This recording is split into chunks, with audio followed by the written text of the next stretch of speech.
All right. Welcome to everyone out there on the internet tonight and also listening on WTWW, shortwave on 5085. My name is Tom Medlin, W5KUB. And tonight, Ted Randall is not with us, but our chief engineer, David Klimkowski, KG4WXW, is with us tonight. And he's going to be helping us to control everything. I think he's got the shortwave going there. So just a couple announcements. First of all, we've got Dr. Robert Schmieder with us tonight. He is going to talk about the Heard Island DXpedition. He's also a scientist, and we're going to talk about a lot of things. We might even get into global warming. Who knows? So that's going to be an interesting conversation there with Bob. Bob is the founder and the expedition leader of Cordell Expeditions, and it's a nonprofit research group that was started in 1977. And they're responsible for the creation of the Cordell Bank National Marine Sanctuary and for numerous research expeditions to remote oceanic sites. Professionally, Bob is a research physicist. He's got about 100 publications and 4 patents. He's been a ham since 1962, and his specialty is very difficult DXpeditions. He's been on many DXpeditions, and we're going to get into some of those in just a few minutes.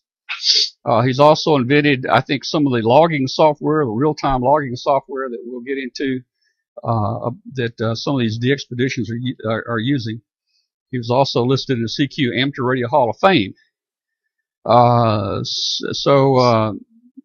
Let's just go straight to Dr. Bob there, and let's just bring him right in. Mr. Tom? Here we go. Yeah, go ahead. Yeah, I need to quickly say this is WTWW, Lebanon, Tennessee, in the United States of America. I have to do that legal ID for the transmitter. Very good. You can do that as much as you need to, okay? Thank you, David. Thank you very much. And, okay, hey, Robert. Bob. Welcome, Bob. How you doing? Well, I'm doing just fine. Thank you very much. Boy, this is a real pleasure to connect with you and have the chance to talk with you about things of mutual interest. Well, you know, I met Bob in Dayton this year. He was up there, and we talked a little about the Heard Island DXpedition, and that kind of thing is so exciting for me that we decided to get together more often and try to keep each other updated about this. In fact, we're going to try during the DXpedition. We're going to try to bring in video updates directly from Heard Island. And I keep telling Bob I want to see a bunch of penguins standing around him.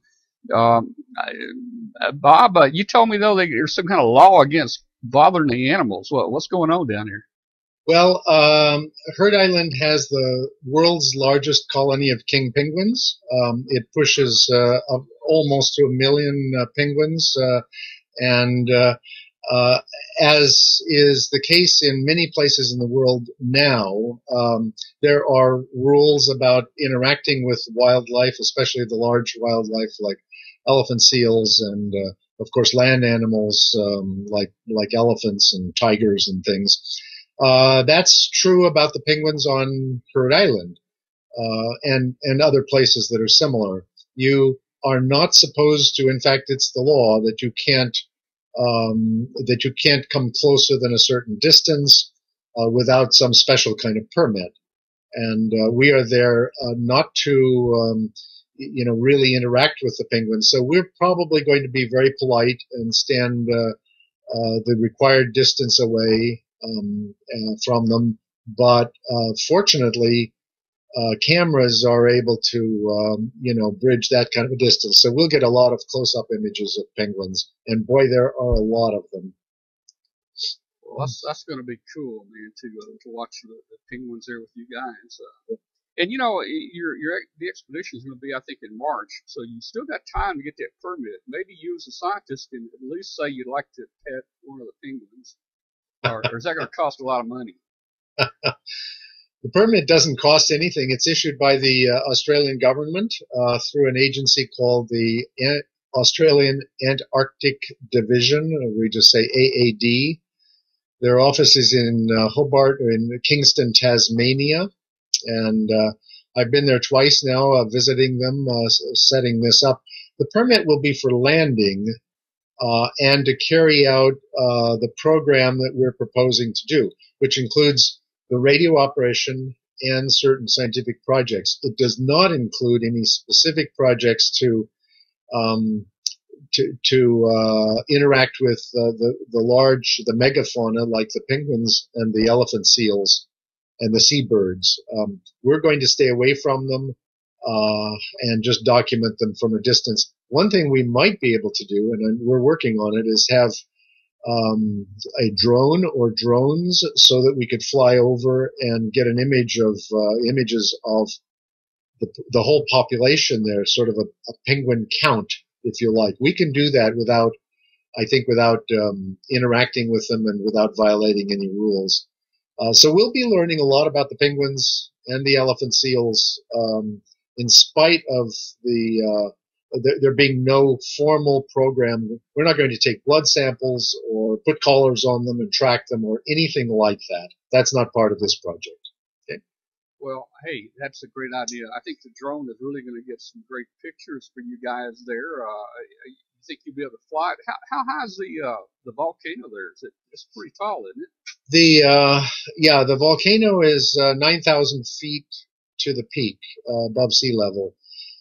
It's just a titanic volcano, and it's active. In fact, it was erupting most recently in June of this year. So now it's not an eruption like Mount Vesuvius. It's just some smoke and fumes and a little bit of lava and things like that.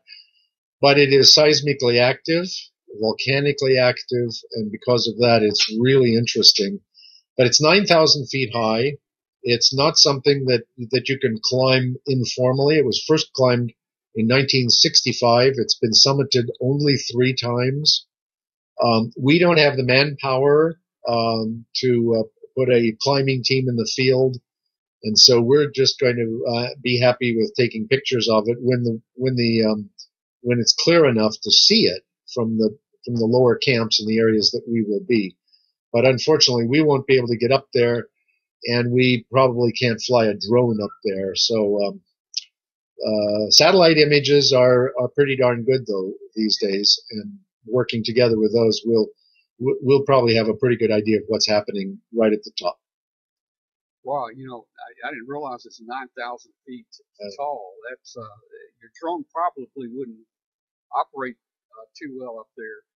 That's I was thinking it may be a little warmer up there though. If you kind of get a little heat area, what's the weather going to be like when you guys are there? Well, it'll be colder up there because it's windy. If there's anything about Heard Island's weather, it's wind. There is wind constantly.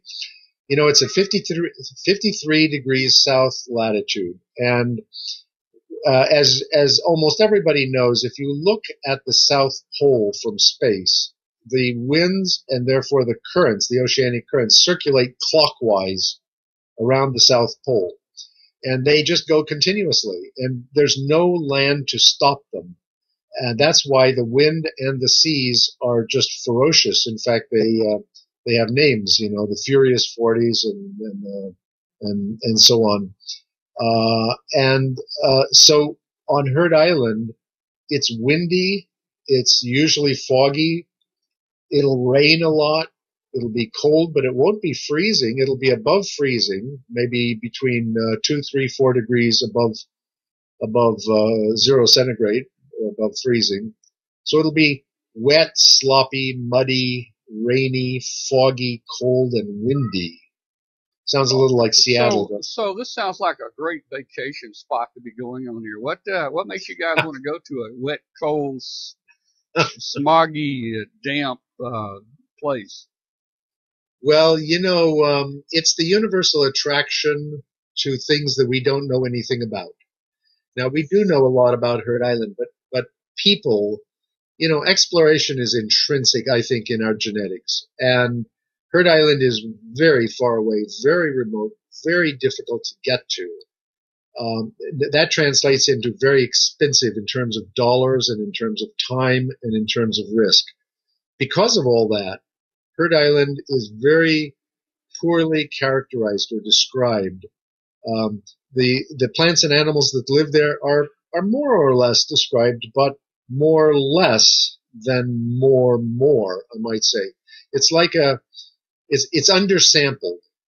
So it's just a prime target for somebody to go there and explore it, document it. Even just taking pictures is good documentation, because we can talk more if you wish about the changes that occur there, the geologic changes. Then that's all about the natural history aspect of it. But of course, for radio operation, for ham radio operation, because it's so hard to get there and so expensive that almost always there's nobody there. And the last radio activation was our expedition in 1997. It was VK0IR.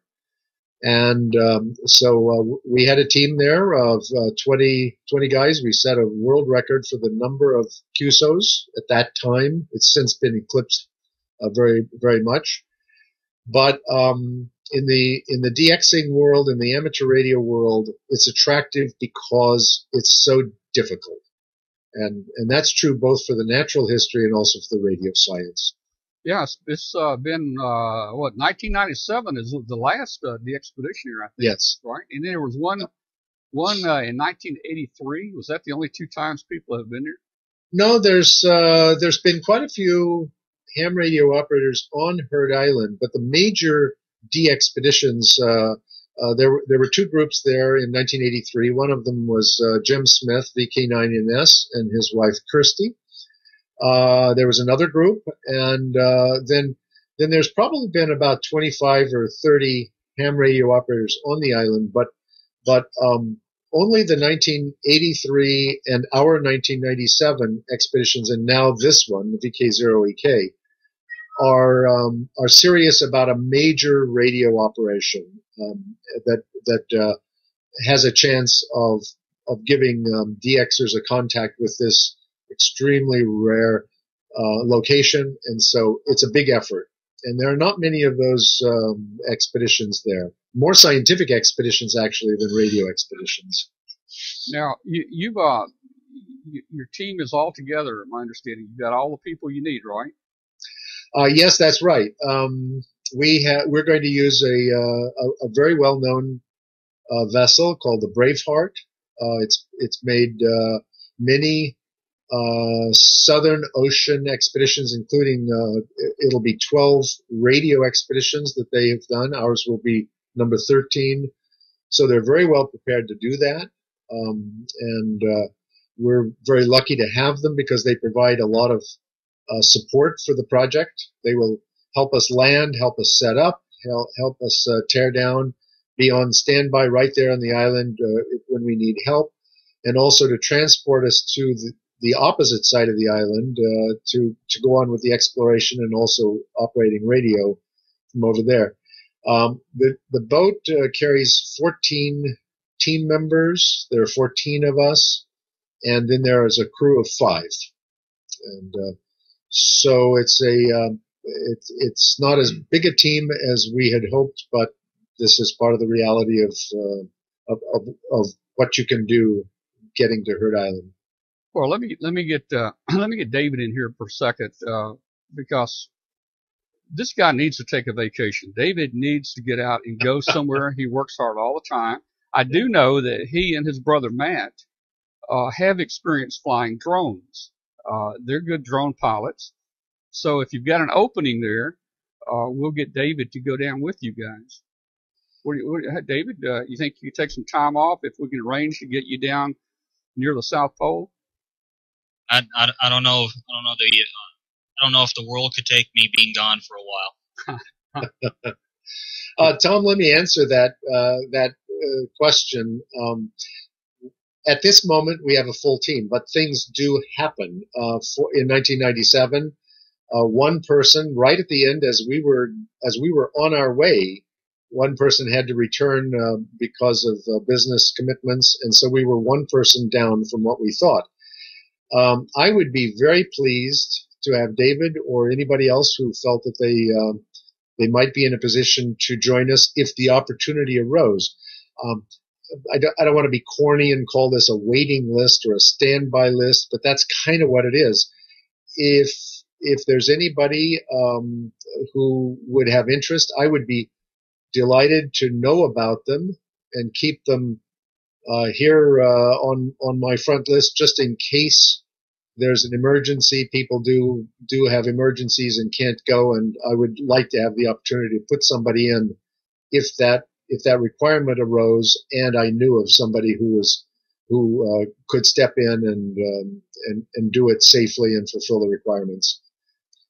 Well, I tell you, Bob, go ahead. You can put my name on the list, and but put me way down on the bottom of the list, because I tell you, I spent 2 weeks in a Arctic survival school in the Air Force, and so I know what it's like to sleep in the ice and the cold and stuff. I don't think I'd want to do it at this age right now, but you know, there's so much to talk about here. I don't think there's going to be enough time today to get all this, but we're just getting started. There's really a lot of issues, aren't there, that you have to go through? I mean, hey, people don't know things, but I know I've heard of one DXpedition. They had all their radio equipment and all their stuff on a ship going somewhere, and the ship sunk. I mean, do you know the one I'm talking about? Well, I hate to even think about things like that. I think the probability of such a catastrophic failure is low. We do have a procedure, by we I mean Cordell Expeditions, my group, and the expeditions that we've done. We have a procedure which is called sort of what ifs, and we try and imagine everything that can possibly go wrong, and that translates into plans, backup procedures, and so on. By and large, in fact, we have never had a major medical issue on any of my expeditions. All of the expeditions have been successes, and so that procedure, I think, is pretty effective. You do at the lab where I worked, we call that black hatting. You try and imagine what goes wrong with it, and that is pretty effective in eliminating problems. I don't think we're going to have a problem on this expedition, but you never can tell. So there is a certain risk, and it's not for everybody.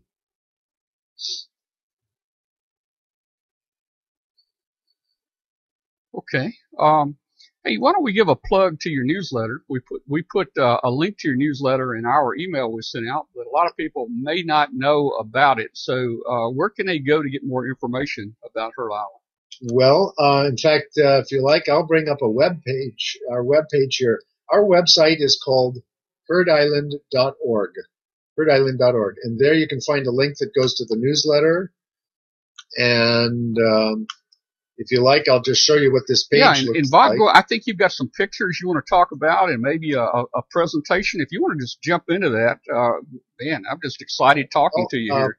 I don't want to hog it, but okay, you should see that web page now. Yes. So that's on our regular website, heardisland.org, and if you want to sign up for the newsletter, you just enter your email address down here and say, yes, send me the Heard Island newsletter. We don't print it and don't mail it out. It's electronic only. It's a PDF file, and you'll get it. It comes. We do it irregularly, maybe every couple of weeks or so, and the newsletter contains not really news. It's not announcements of something specific. It's kind of the inside backroom story on the work that we're doing, the plans, the evolving designs, that sort of thing. So a lot of people find this newsletter more interesting than just news. There is a link. Now here's the home page for the website, and right here is a link for news. So here is our news, and you can scroll down and see some various news items. And here's the news item that we're talking about right now. This was the news release on this interview here. Here is our homepage, and here's another link, for instance, on sponsors. You can see who is supporting the project. A lot of organizations, a lot of people. Down here under, if you want to donate $100 or more, your name goes up here within hours after you do it, and so on. So people can go look at that and sign up for the newsletter if you wish. So, Bob, how are you doing on funding? I mean, a DXpedition like this will cost $500,000 to put it on, won't it?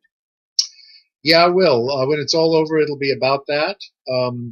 We are in very good shape. That is projecting the income that we feel is reliable, shall we say, guaranteed. For instance, the final staged payments by the team members, and then projecting a certain amount of income from the QSL cards and so on. We think, we believe, we project that the expedition can be paid for, even at that high value number. It's like $500,000. So it's a success. But we haven't raised all that money yet, so we're still happy to accept people's donations on it. And you can see information on the website about that. But we're in good shape financially, assuming that the things we're counting on do come to pass. Yeah, and you're going to make, you hope to make, 100,000 contacts. I saw somewhere in the article that it costs just a little under $5 per contact that you make. Yeah, that number is calculated by saying how much did the total expedition cost and how many contacts were made. And so if you divide, it's about $5 per contact if we make 100,000. Now, we might make more than that, or we might make less than that. We just don't know. Last time in 1997, we made 80,000. That was a new record. Nowadays, the technology, the antenna design, the propagation predictions, the radios, the procedures, and so on have all evolved. They're all better. So we're hoping to make more. What's more important than the number of contacts, more important to us than just the number of contacts, is how many first-time contacts we make, how many all-time new ones. So let's say there's a DXer who does not have Heard Island in his log, and I spoke with one person this morning on the phone for whom it's his last of all of them. It completes all of them, but he needs Heard Island. Those are the people that we really hope, and we're going to work hard to get those people in the log, because it may be another 20 years or maybe never before there's another radio team on Heard Island. Okay, hey, this might be a good point for me to mention. You were talking about people that needed it or worked it. I got an email, or not an email, but this was posted in one of the groups today. David Mose, he says, I wasn't a ham for the last Heard Island DXpedition, but I've read the book, VK0IR, Heard Island by Robert Schmieder KK6EK. He said it's a fantastic book. He says he's looking forward to watching tonight, so we'll say hi to David Mose on here. And let me just shout out to Doug Neeson.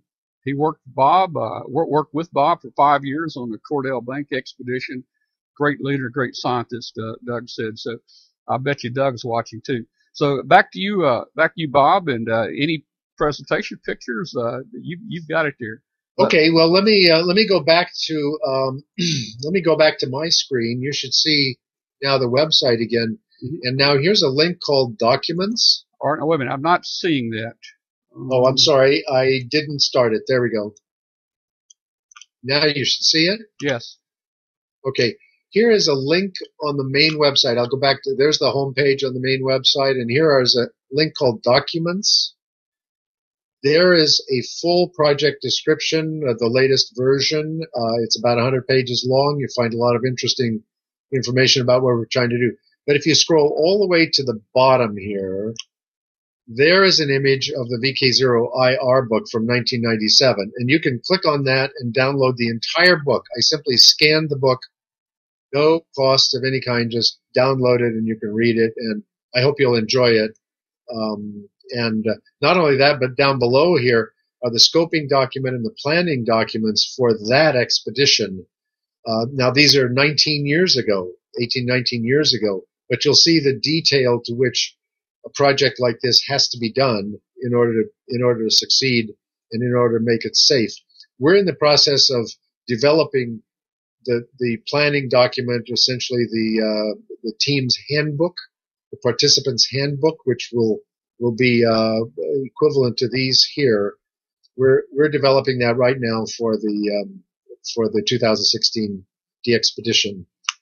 So a lot more information for anybody who really wants to download documents there. Okay.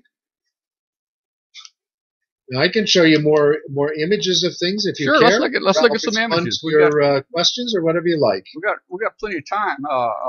Hey, here's let me see. Here's a question. Actually, it wasn't a question. Okay. KC5 UUS is quoting something here. Now, you as a scientist, you can confirm or deny this. Okay. It says the South Pole is on average 40 degrees colder than the North Pole. Is that true or false? I think that's probably true. I don't think I could guarantee 40 degrees as precisely, but yeah, I think it's colder. Yeah, sure. Okay. Significantly. Typically, the temperature there is minus 40 or okay. minus 50 or 60 centigrade. Yeah. Okay. Well, there we go. Yeah. Go ahead with your pictures, and I'll just be kind of looking through the chat room here. Okay. Let me bring over a couple of pictures now. Are you still seeing my screen? I am. Let me switch to it. There we go.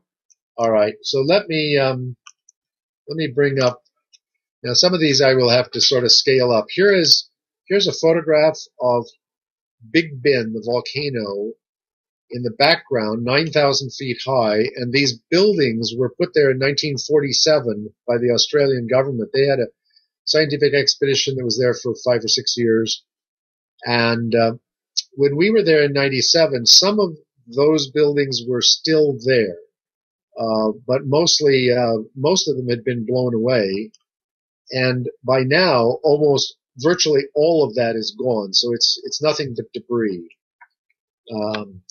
Here are some of the penguins. I'll just go through a few of these pictures so you see a few images of Heard Island. Here's some of the king penguins. Yeah. Sorry, I have to expand these in some cases. This area up here is called the Lawrence Peninsula, and this is sort of the other end of this beach is where we will land and set up our main camp. But we'll be able to walk over here and walk on this very narrow isthmus and get over onto this area, which is not the main area. This is not the main volcano. It's sort of an embolism on the island, but it's extremely interesting because it's very little sampled, undersampled. We have a graduate student in geology at the University of Tasmania who wants rocks from up here, rock samples. So we're going to be studying the geology in that area, and I'm personally going to be walking around here trying to locate and pick up specimens or samples that might contain previously unknown species of plants and animals. That's one of our goals. So let me now on the other end of the island is this is sort of the beach there, and these white dots are shelters that were put there by the Australian government sometime after 2003, and they are still there. So this is not going to be our main camp, but it'll be a place that we can come to for about a week during the 3 weeks that we're there. And during about a week, we're going to go over to this area. We'll use those shelters as our camp, set up the radios, the antennas up on this ridge, and from there, we'll be able to branch out and do exploration of the area. Let me bring up this image. So if you can see my mouse, those shelters are right in this area here. This is the easternmost tip of Heard Island. To the left is the volcano, goes up to 9,000 feet. To the right, this is the end of the island. And right there is where we will be able to set up our camp. And from there, we'll be able to go around and explore. And in particular, this thing that looks like a lake, it's actually called a tarn, T-A-R-N, is really very interesting because it's exhibiting evidence of geologic changes since the last research group was there. So part of what we want to do is take our boat, go over here, land up here, walk down, and take pictures of this area and document the geologic changes. There's a stream here. I think I've got let me show you an expansion of that. Look at that. This is a rock fall that occurred in 2008, and apparently it blocked off meltwater. So there's an underground stream here, and it's spewing out here. That's a plume of about 100 feet long. So that's a really violent plume. It's the kind of plume that comes off of a dam. Could that be caused by, the earthquake? I mean, the volcano venting or anything? Not a lava vent, but it could very well be caused by earth movements, seismic movements associated with the changes internally in the volcano, because it is erupting, it moves around, and there's thermal stresses. So it's also possible that this rock fall was just weathering. It hung out there and finally broke off. But the net result is that there's this plume of water going into this lake or tarn, and then it goes out, it drains out here, but there's apparently a subsurface opening, and this water drains out so that, let me go back to, here's another image. This, just below the end of this picture is that lake or tarn, and this stream comes out, but over half of its distance, and that's a couple hundred feet, it's underground. So in other words, we have discovered, these are discoveries that we've made studying the satellite images that are taken most recently in 2014. These satellite images are showing us the dynamics of Heard Island. And it's changing. It changes very rapidly. Some of the glaciers are retreating at the rate of 100 meters per year. That's phenomenal rate. So a good part of the interest in going there has to do with exploring, documenting, describing what the state is, and then putting that together with historic observations to get a better idea of what in the world is happening at Heard Island.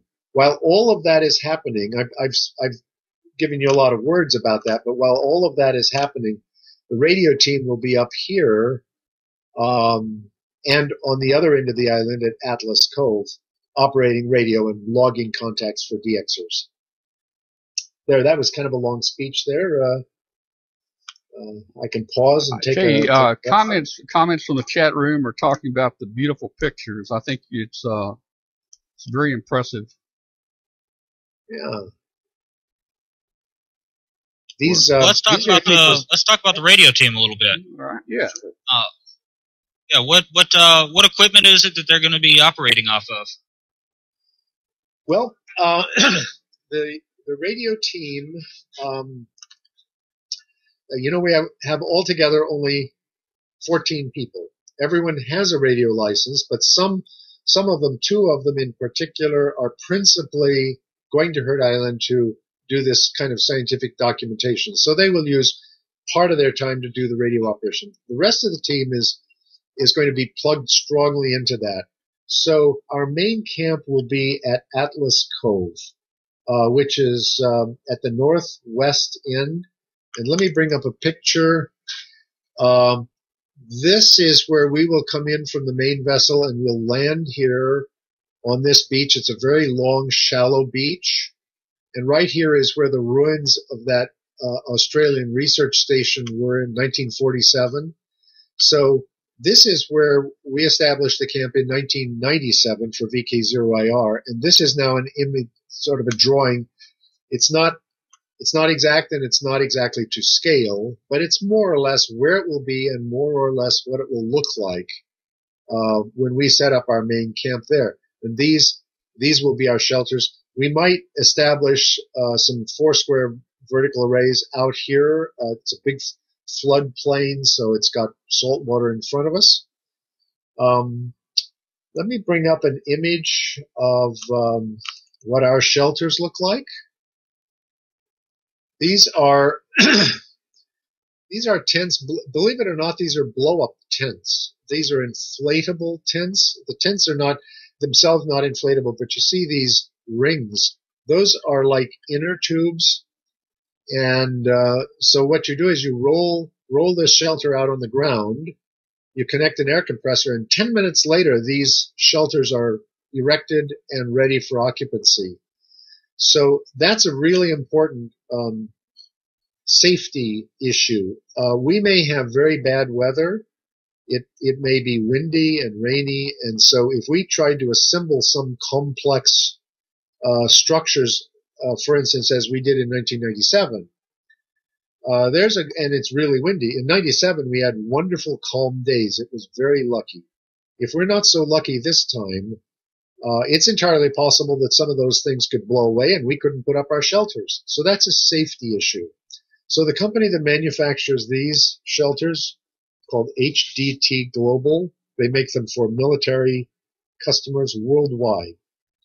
They are military rated. They're used by armies all over the place, and they are super strong, and they go up really fast. And this company is partnering with us. They've made available 2 of these plus another shelter at no charge to us. They're lending them to us. So it's really a major advantage for this project. So here in the drawing, I filled it with a bunch of working tables. This is just sort of symbolic. It's not actually necessarily where we'll put these tables and store things.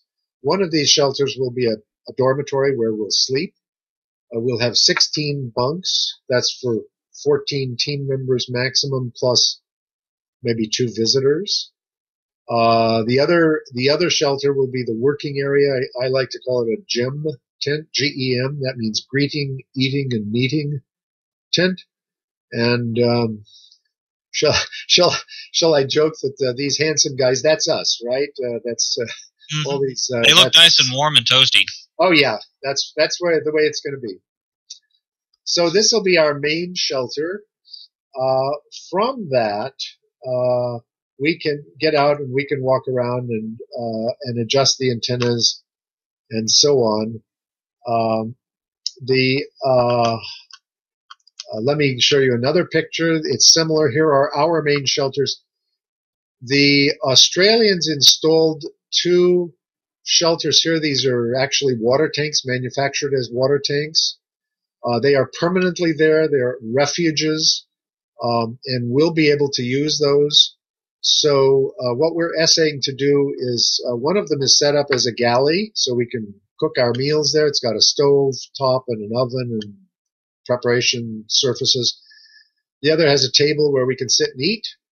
We're essaying to deploy a group of instruments that potentially could be contacted, would remotely be controllable, and would report environmental sensing data and possibly radio data and things like that. So this is kind of the main camp that we'll be establishing, surrounded by the various antennas.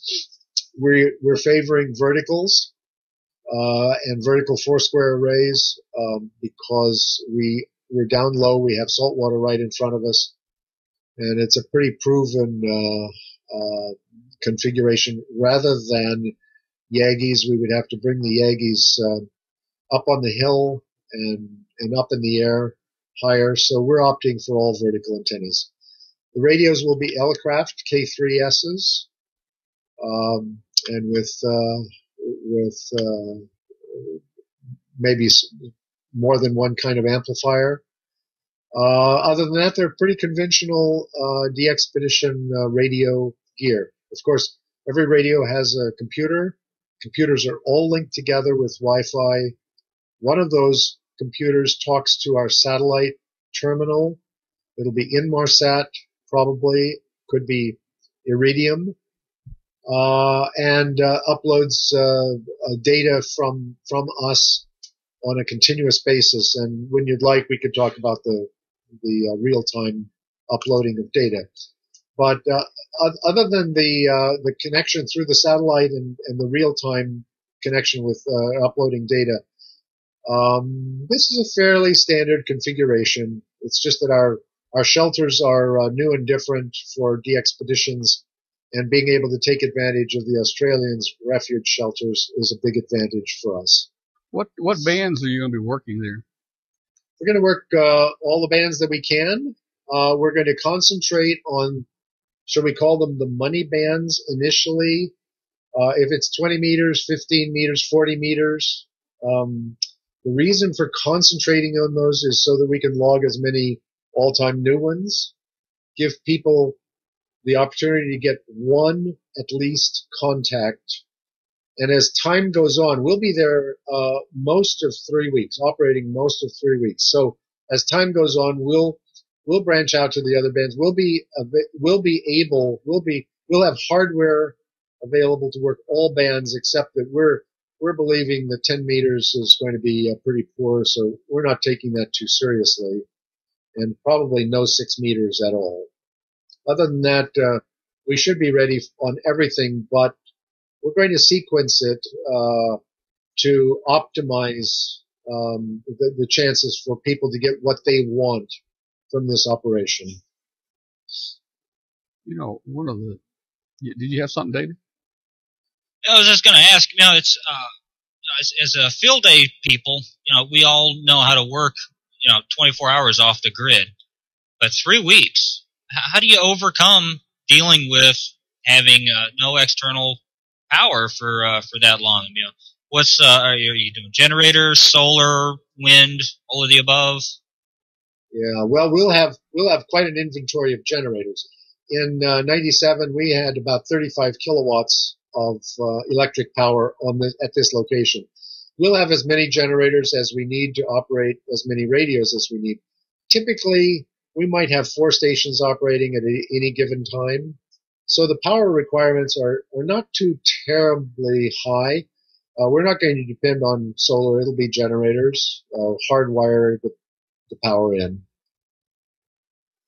One of the things I didn't realize, but I read about, and I think you guys are taking steps to prevent this, but I didn't know that pirates were making contacts with the DXpedition calls. In other words, they're getting on here and making contacts, and people think they're working the DXpedition, and they're not. So what are you guys doing to ensure that people know that they've really got you?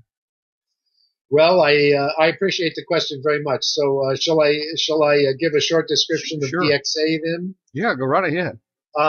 In 2005, we created an application called DXA.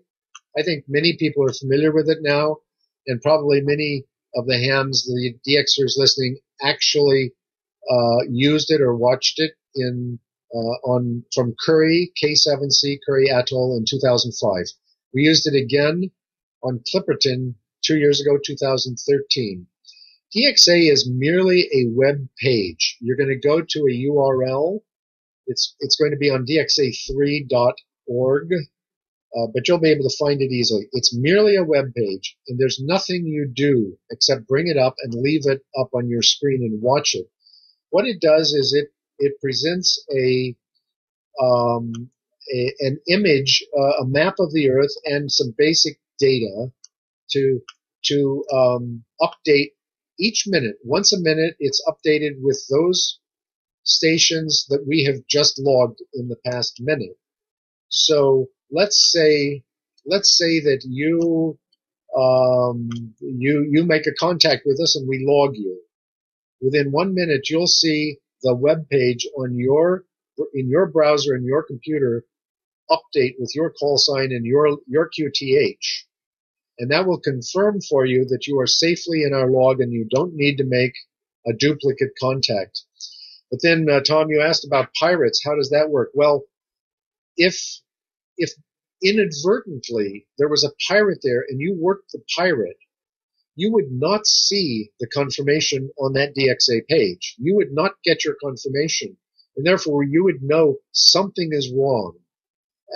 You may not know exactly what's wrong, but if you don't get your confirmation within a minute, you should make another contact. That's the signal that says make another contact.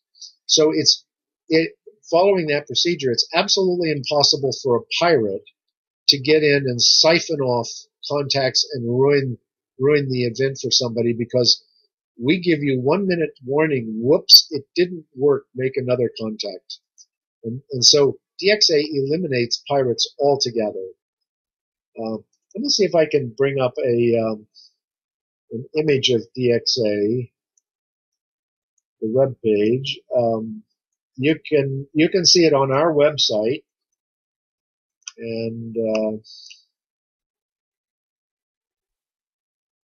Now, is DXA one of your creations, Bob?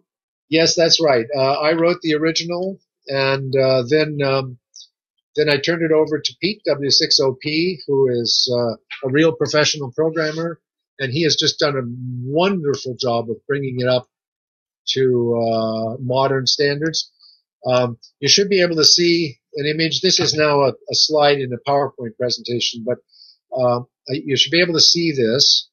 And there's a simulation running online. You see the URL at the bottom of the screen. If you go there, you can see this simulation running in real time. Every minute it gets updated, so you can get a feeling of how it works. But this will be on a different URL when we actually get active. The main thing is this map, the azimuthal map. So Heard Island is at the center. And these are the stations that were logged in the last 1 minute. And this list over here reproduces this list. It's redundant. So, for instance, you can look here and see XE2S on this list. And you can look down here and see XE2XS.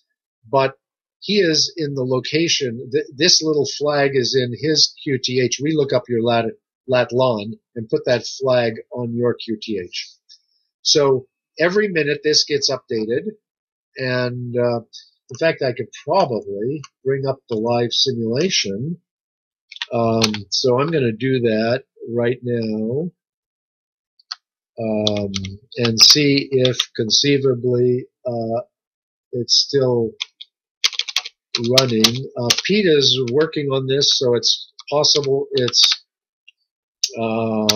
it's down temporarily, but here is the simulation.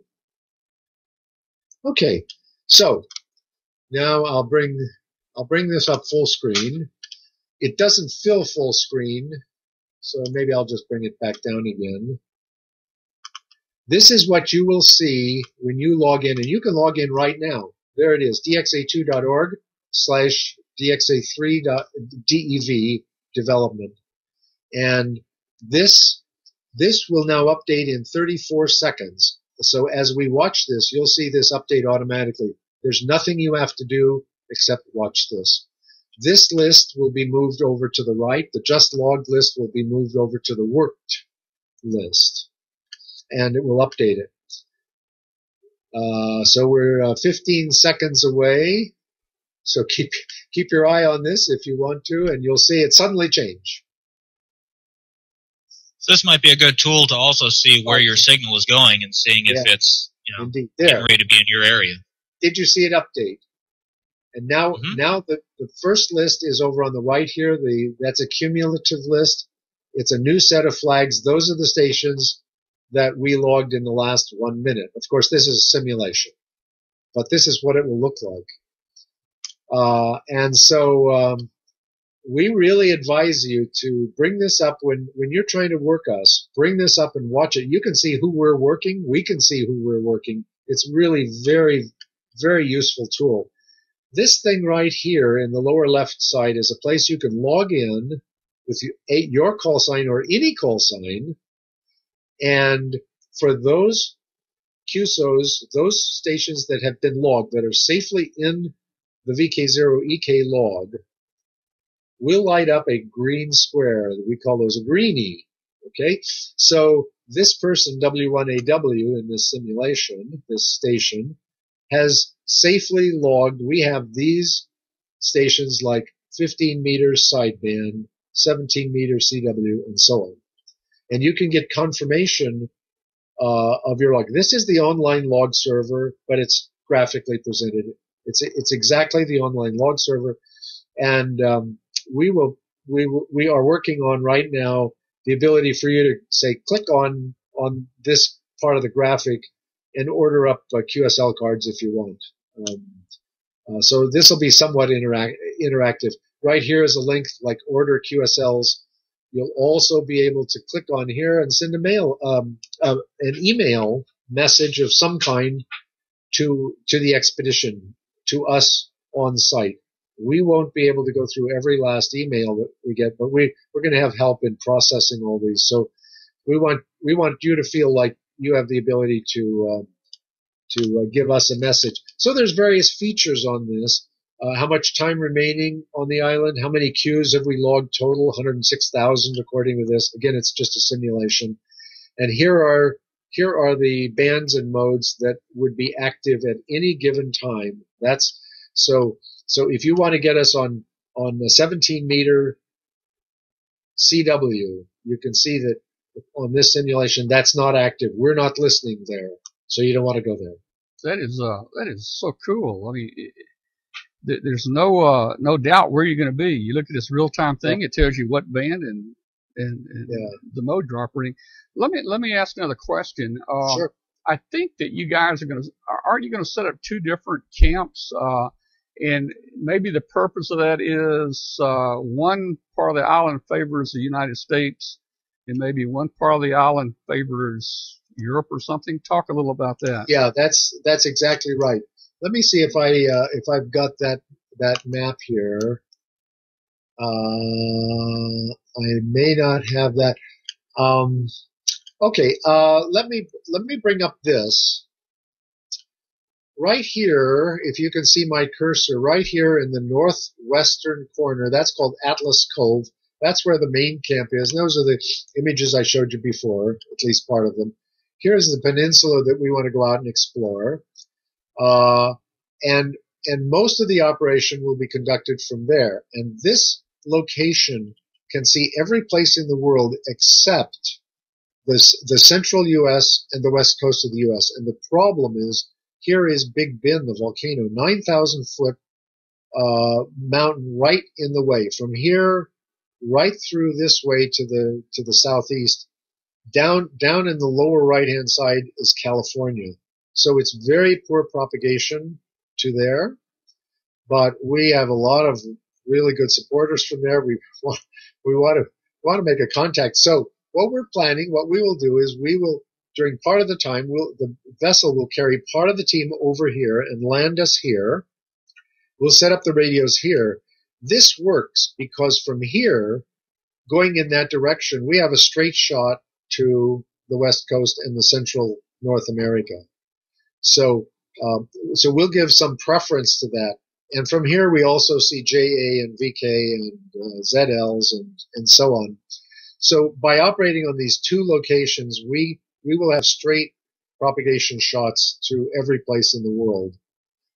This area down here in the south called Long Beach, we're not going to set up a radio there. There's no need. These two places are sufficient, but scientifically that area is interesting. So if we have the time and resources, we're going to land there and search for unknown species, but no radio operation from there. Okay, great. Will both stations be active at the same time, or you're packing stuff up and taking it to the other side? No, that's a really good question, and the answer is the former. We'll have enough operators and equipment that we'll leave. The station at Atlas Cove will continue working, but for maybe 1 week, we'll send, say, 2 operators and two science people over to Spit Bay over here. And so then we'll have Atlas Cove and Spit Bay operating simultaneously. But Spit Bay will concentrate or give priority to West Coast and Central North America. They'll call for that to compensate for the inadequate propagation from Atlas Cove.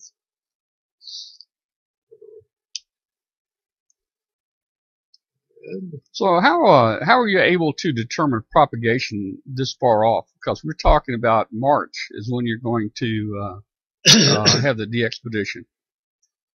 Well, we have several just absolute experts in propagation. Dean is one of them, and he has developed a program that involves terrain. It's called HFTA. It includes the terrain as part of the propagation computations. So with those simulations, that guides us to designing the antennas, setting the antennas, and operating for both Atlas Cove and Spit Bay. So I think we're using state-of-the-art propagation simulation codes. It's being done by partners who are not going. There's several people who are contributing to that, but I think we're on pretty good ground. Here's another image of how it goes. So from Atlas Cove, we can see out these directions, but from Spit Bay, we can see to North America, west and central. And the simulations account for the mountain being in the way. In fact, here, I think it's just the previous one. Here is a simulation. This is not a precisely calculated simulation, but here is the mountain in the way, and this is what it does to the signal. And so that's why we need to move and set up a station at the other end of the island in order to avoid the mountain just absorbing our signal from there. Okay. I'll throw out another ID since it's the top of the hour. This is WTWW, Lebanon, Tennessee, United States of America. This is all really, really neat. Neat sounding. I wish you guys the best of luck there. One question I would have for you is, what do you expect to, or no, what are you expecting to do better than you did the last time that you were there? Or what are you looking forward to being able to do again on this expedition that you might not have been able to last time? Well, it's a wonderful question. First of all, we hope to log people who do not have a contact with Heard Island. It's been almost 20 years, so there's a whole generation of DXers, and a lot of the old-timers missed it at that time. So we're really very keen on filling those slots so that as many people as possible have at least one contact. That's kind of priority. In 1997, we just logged everybody we could get and didn't worry about it too much. But there's so much more activity, especially with things like the ARRL challenge, where everybody wants many band modes. That's a legitimate activity, but we kind of feel that getting your first contact with Heard Island is more important than getting 12 or 15 band mode contacts with Heard Island. That number one, that first one, is really important. That drives us to activate both ends of the island, as you see on this graphic at the moment. It's really to reach all areas of the world so that people can get the first contact. After that, for the radio operation, I think it's responding to what people want. People want to fill out their band modes, and we're going to do the best we can.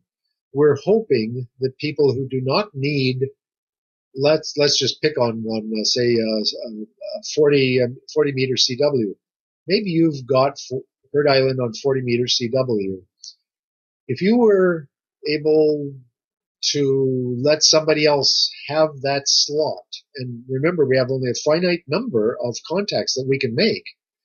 If you felt good enough that you would let somebody else get their first contact and just stand by, that would really be a very, very excellent result. And we're hoping that that the audience out there, the DXing community, we don't like to talk about them really as audience. We kind of view the DXers at home trying to work us and us on the island. We are all one team. We're after the same thing. It's a confirmed contact for your call sign in the log, followed up by the confirmation. We'd like to feel we're wanting to encourage the spirit that everyone is working together to help everyone else get as what they want and what they need. That's not necessarily different from other DXpeditions. I think most of the major DXpeditions have that as a goal. We certainly do. For us, it's a physical challenge because getting there is hard, living there is hard. We think maybe one of the easier things will be once we get all the radios set up, it's going to be easy and fun, easy propagation withstanding. But it's going to be fun actually logging the contacts and confirming them. Okay. You said that you had some amplifiers. How much power are you going to be running? We're going to run the legal limit, which is 400 watts. We cannot operate more than that. That's the legal limit, and we obey all of the rules and regulations as stipulated in the permit. The permit comes from the Australian Antarctic Division and from the equivalent of the FCC in the U.S., but of the Australian ACMA. So we have a radio permit, and we will have a landing permit, and we will operate absolutely within the constraints of all of those.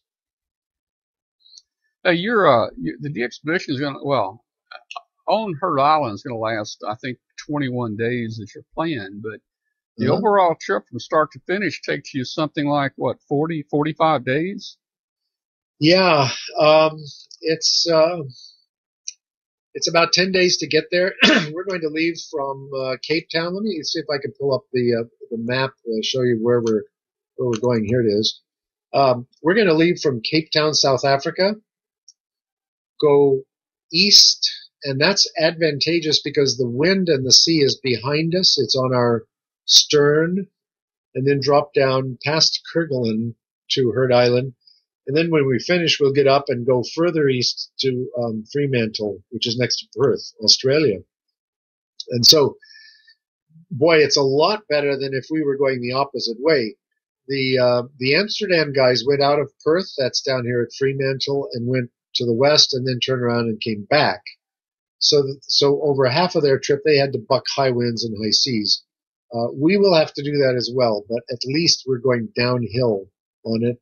It's about 10 days from Cape Town to Heard Island. It's about 10 days from Heard Island to Fremantle.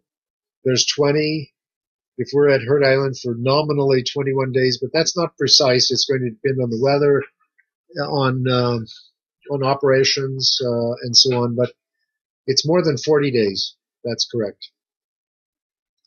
Yeah, you had mentioned that you're going to separate, I think, the group into two parts, so you can work, different parts of the world. Yep. Hey, how does the compass work down here? I mean, you're only 1,000 miles from the South Pole. I mean, does the compass work pretty good down there? The compass works fine. We're pretty far from the magnetic pole. The geographic pole and the magnetic pole are really separated by quite a lot.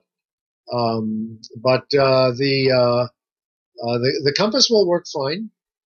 On this map, the magnetic pole is up here somewhere. It's away from the South Pole, and we're down here. We're at 53 degrees south. The magnetic pole is at whatever it is, 5 or 10 degrees south. 85 or 90 degrees south. So compass would work fine, but we're not going to depend on compass. We'll have GPS, and so we'll know where we are with GPS coordinates. So why do you guys stop at Heard Island? Why didn't you go all the way on down there? Get down to Antarctica. South Pole? Yeah, let's go on down there. Well, first of all, there are a lot of people already going to Antarctica and the South Pole, but for radio operations, Antarctica is not nearly as rare and as desired because there are so many people down there Right. on an ongoing basis. Heard Island is so isolated. It's 1,000 miles from Antarctica. It's not in an area where there's traffic, ship traffic. If you look again, showing this on this map, here is the Antarctic Peninsula, and it lifts up here, it reaches up to Tierra del Fuego, the southern tip of South America. So there's a lot of traffic, a lot of tourist traffic, and therefore a lot of ships that come out of the Falklands, out of South America, out of Chile in particular, from Tierra del Fuego, down in this area as tourists. And as a result, it's much easier to find a ship to take you, say, to South Georgia than it would be to find a ship that'll take you to Heard Island, which is on the opposite side of Antarctica. It's over here, and there's nothing near there except Kerguelen. Now, Kerguelen is the French island. Kerguelen is serviced by the French government from Reunion Island, which is farther north, up about the latitude of India. And they service it with one very large ship called the Marion Dufresne. And that's the ship we took in 1997 to get to Heard Island. It just came down from Reunion, dropped us at Heard Island, and took us home. That ship is not available any longer. They've changed the scheduling, the program of that, and so the ship is not available. And we had to find another boat, another vessel that we could charter, that we could afford to charter, and it's very expensive to charter boats. Last time in '97, we were just passengers on the Marion Dufresne. This time we have to charter the boat, smaller boat, but we have to charter it. Now, will a boat remain with you guys anchored off the coast down here during this 21 days? Yes, and that's really important. It's really valuable.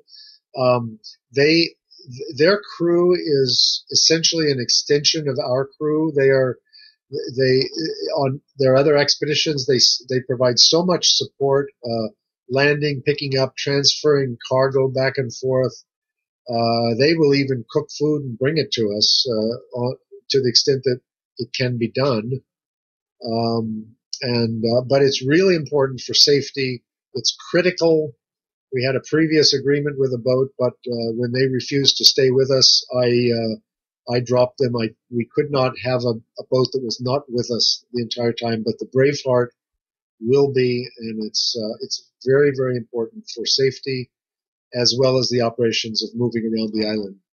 So I was reading about the latest doctor you've assigned. You've now put a doctor on your roster. I think he practiced emergency medicine mostly. Yeah. So if a guy had to have his appendix taken out there, is this guy going to be able to do it on site? I don't want to speak for Arliss. It's Arliss Thompson, W7XU. We're delighted to have Arliss. What happened was when we had to shift vessels from the previous one that presented us with an unsafe scenario, we lost two people off of the team who could not shift the schedule. It changed from November, December this year to March, April next year.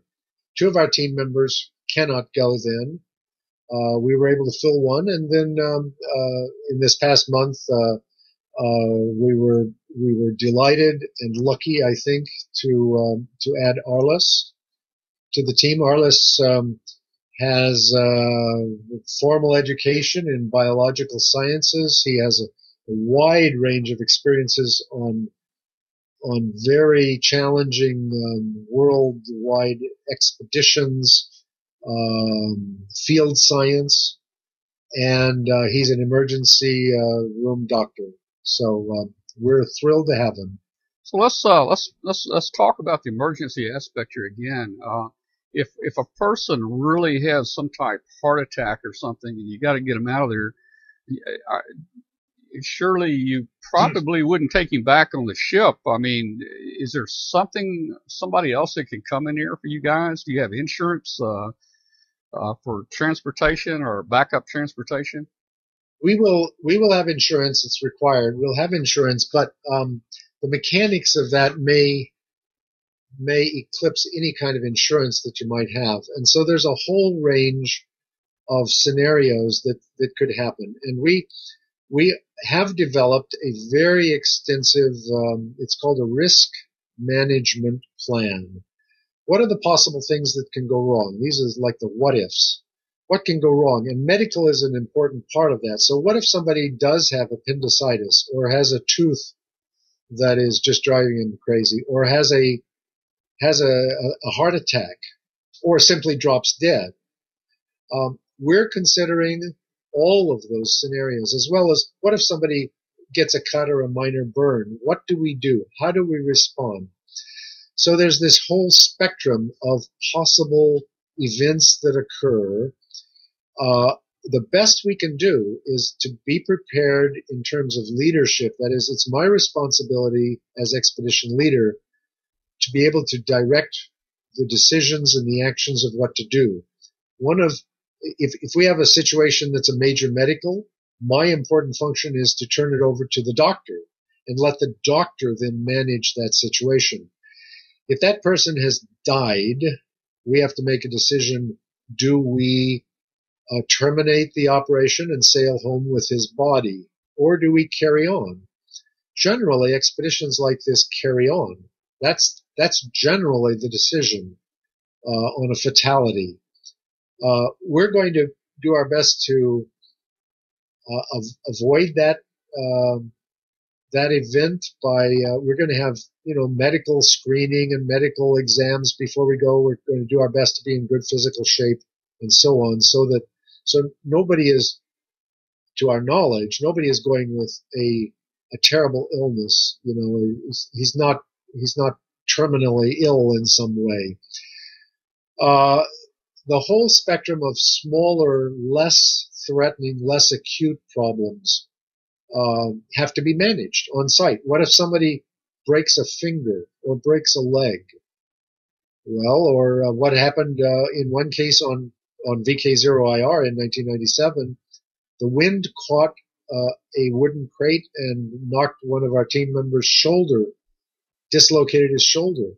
But the doctor on the team was able to reduce that, reset it, and so he was able to go on functioning. We'll have a whole range of those things. Ultimately, I have to remind people this is an expedition. It's not a novel we're reading, or it's not going to a movie. It's an expedition. There are risks. Things can happen. Things can go wrong.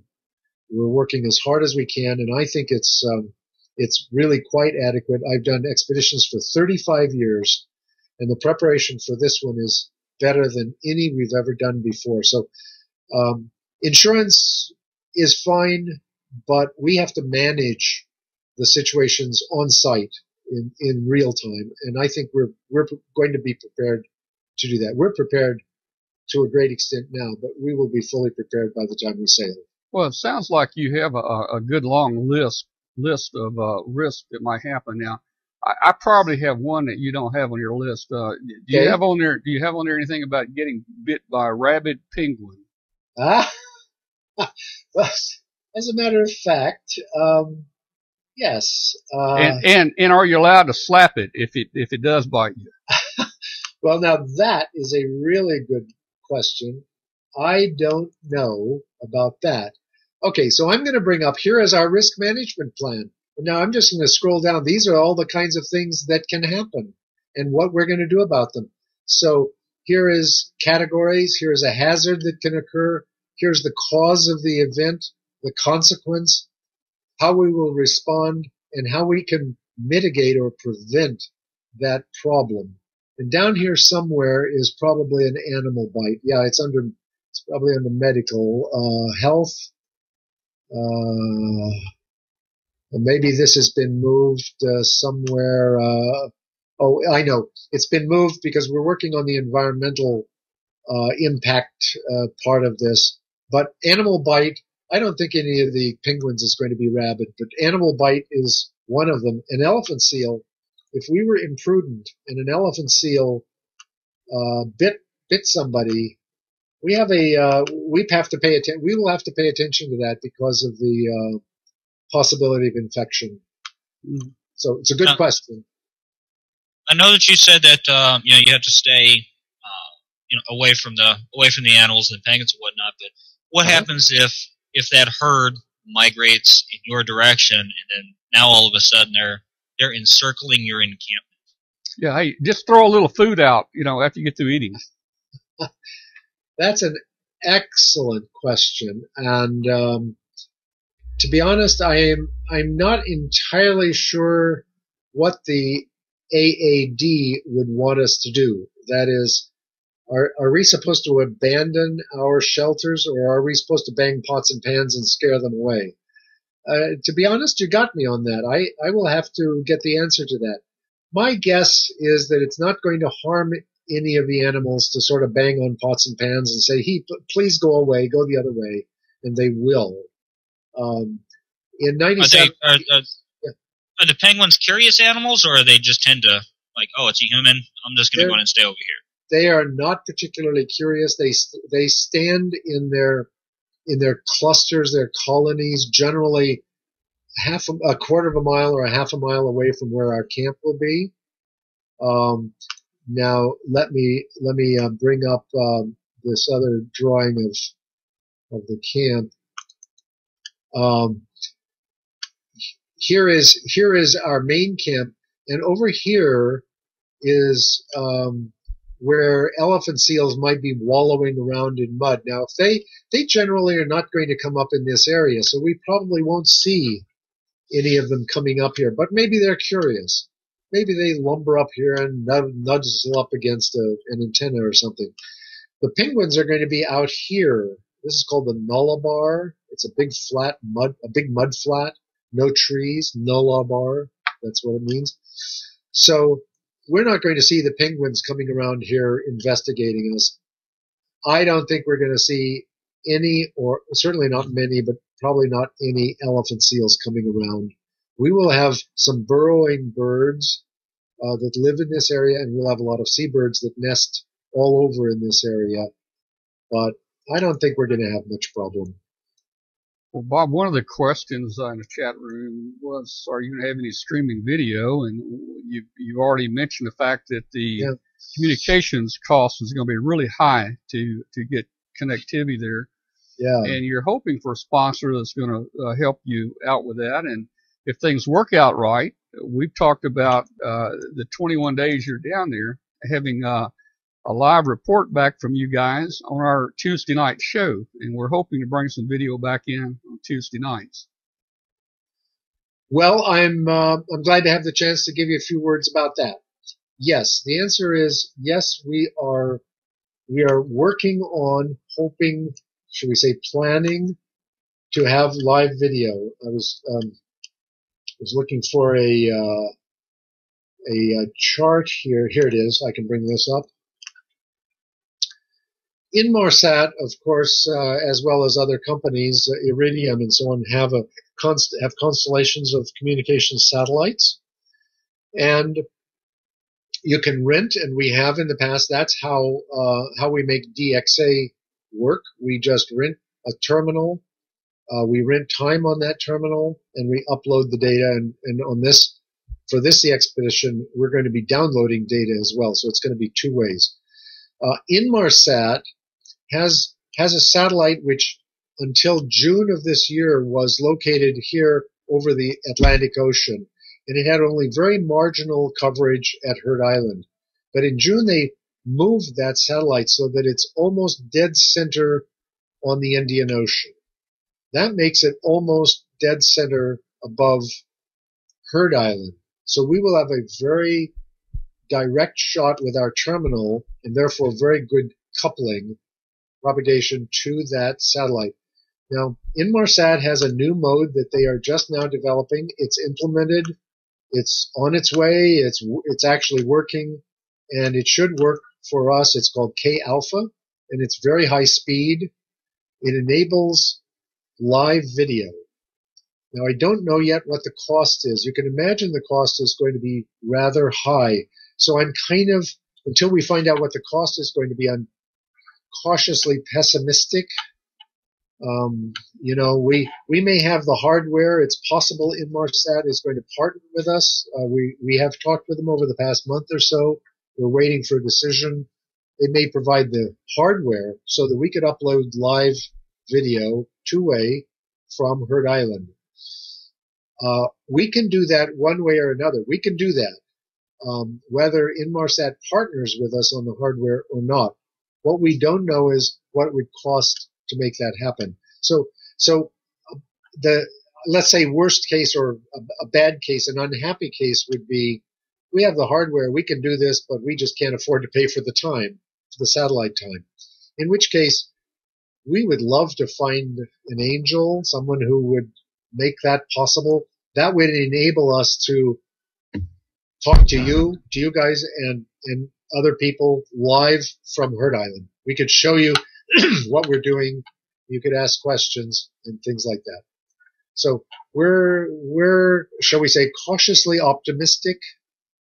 We're cautiously pessimistic at the same time. I'm not sure where I should put this, but it's feasible. It's technically very straightforward. All it's going to take is resources. Anything here, David? I think he's answered most of my questions, especially, you know, that was something I was thinking about was the penguins. You know, what if they come over to see it? You know, are they curious animals? But he answered all of that, and he's probably got a contingency already down for it. Oh yeah. Well, look, let's. We've talked a lot about Heard Island, man. We got a real scientist on here with us, and let's. I want to jump to another subject here. Is there? I want to jump to global warming. Okay. How's that for a ham radio discussion? You know, I mean, after all, I mean, it's going to get so hot around here. Probably we're going to have to turn our rigs off. But I know you have some views on global warming. But first of all, before we step into that, is there anything else you want to say about Heard Island? It's been really a great discussion so far. I guess. Sorry, this is sort of generic, but this is a really complicated project. It involves a lot of people, a lot of financial supporters, a lot of people putting in effort. I'd just like to make sure that we don't we don't forget or don't run out of time to emphasize the absolute importance of all of these various contributions and people putting in effort.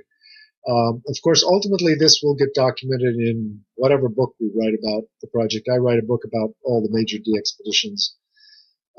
But it is really, this is not a small, easy project.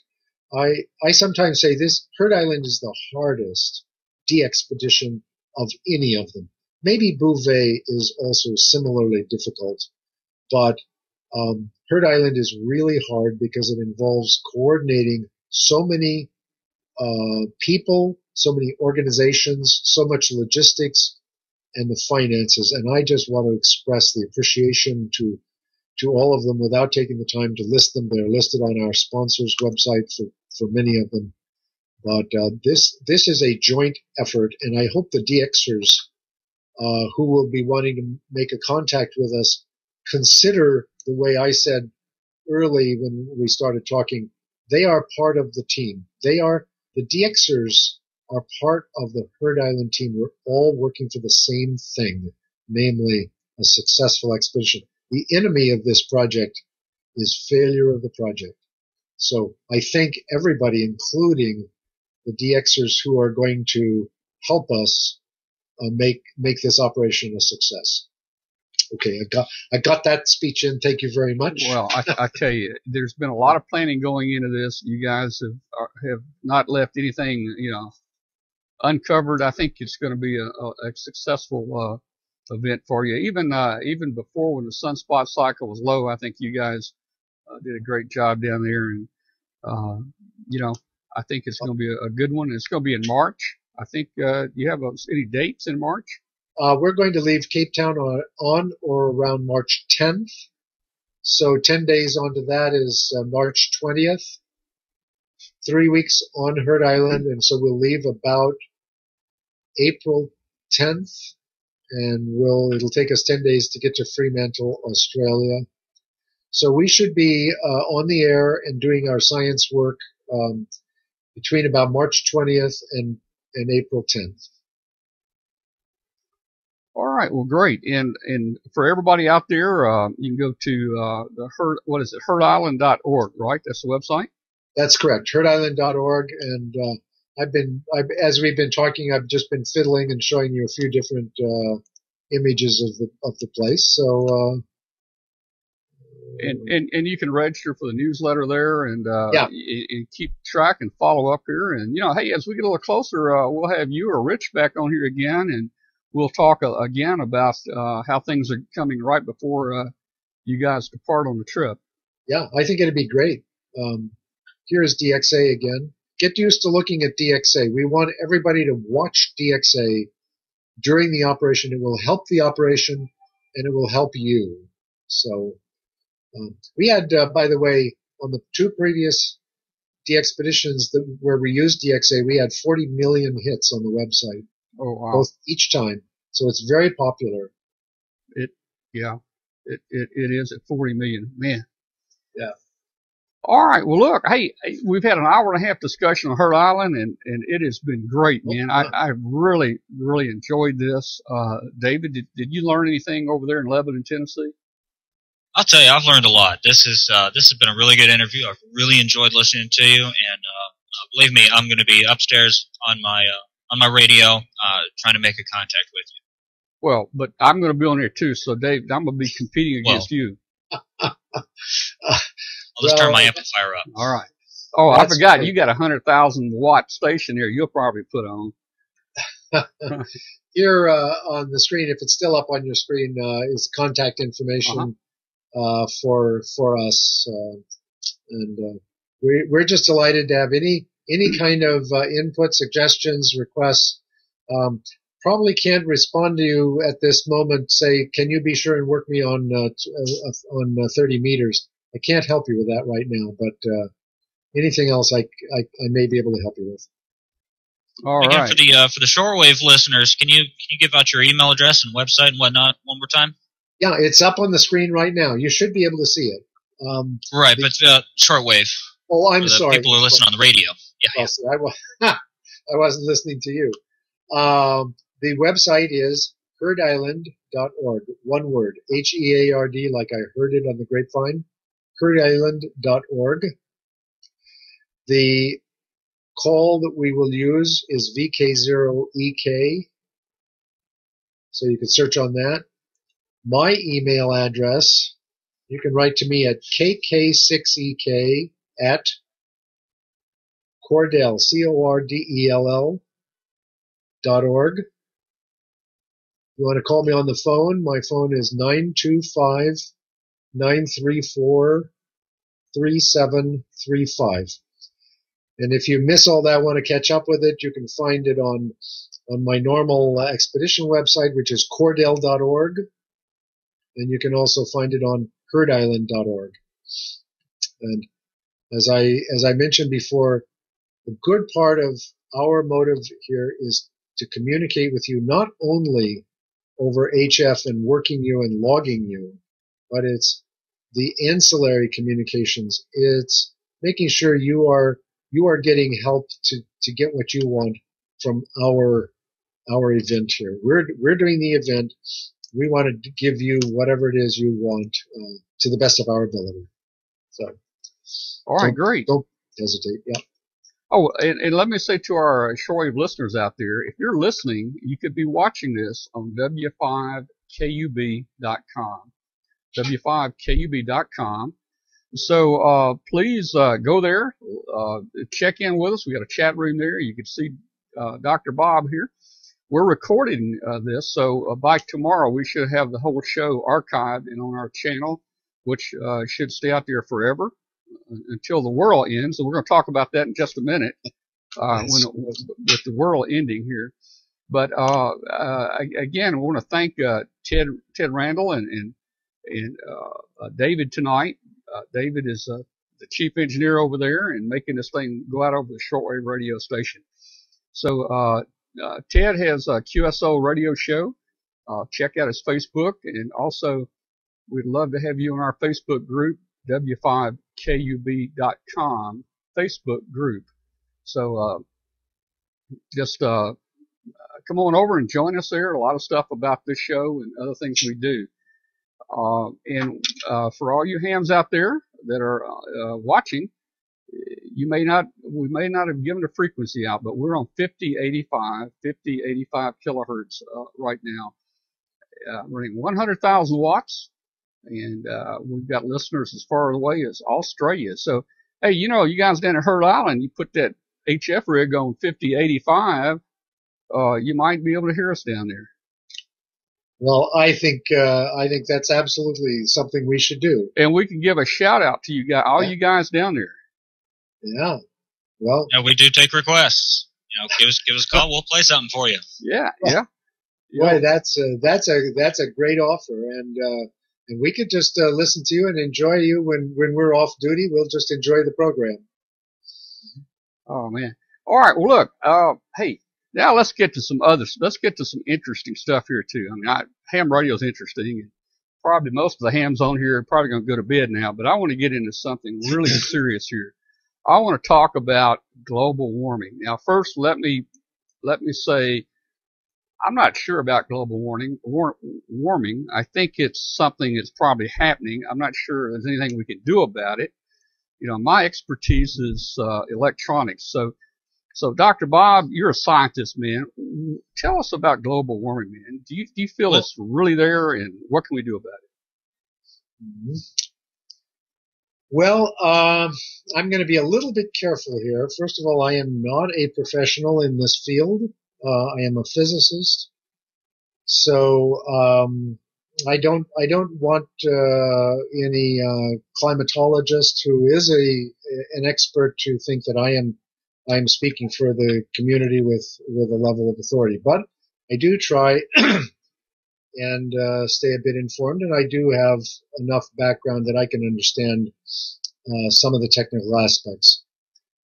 So I guess the first comment that is almost always made is that the Earth is getting warmer. That is experimental data. It's not controversial. It's getting warmer. And the amount it's getting warmer has been measured now for over many decades, several centuries. It's of the order of a degree in the 20th century worldwide. Some places much higher, some places lower. But the average temperature of the Earth, including the oceans, is warming. And by and large, it's associated with the increase of carbon dioxide in the atmosphere, which traps heat. That's the greenhouse effect. So that's well understood and well documented. And I think by and large, unless there's a person who has some other kind of special knowledge that's not in the mainstream of the scientific community and well expressed in the literature, to the contrary, I think that's not controversial. But the Earth is getting warmer. Why it's getting warmer and how it's getting warmer, why it's getting warmer, may be more controversial, but it is getting warmer, and it is significant and it's serious. The consequences are serious, and a lot of careers are unfolding based on trying to develop models for predicting the potential consequences of this warming. You know, flooding of low areas and movement of food crops, movement of populations, extinctions, and so on. So let me ask you a question. I mean, of course, you know the answer to this much better than I do, but over the years, say over 1,000 years, of course, I guess we didn't have thermometers back there, but I think I've seen some scientific reports that basically said, here were the temperatures over the last 1,000 years. And I don't know how they know that. But anyway, the Earth going through cycles where it warms up and then it cools down and then warms up and cools down. Or are we on the path here to just keep getting hotter and hotter? And the second part of the question is, I guess that's 1 degree every, I don't know, 50 years or something. And the second question is, would civilization just adjust to that? Their body would tolerate more heat. And can we survive for another 1,000 years like this before the sun burns out? That's part 3. Go ahead. Well, those questions are the good questions, and to some extent they're hard questions. But here's part of the answer. What effect will it have? Well, I don't think it won't make human beings fall down and faint and things like that. Human beings can adjust to that. What is not fully understood and is the subject of a lot of modeling is what would be the ancillary effects if we're increasing the Earth's population up to 20, 30 billion people, and we're essaying to have food to feed those people. Where is that food going to be grown? And without making a statement about answering that question, that's a legitimate question to ask.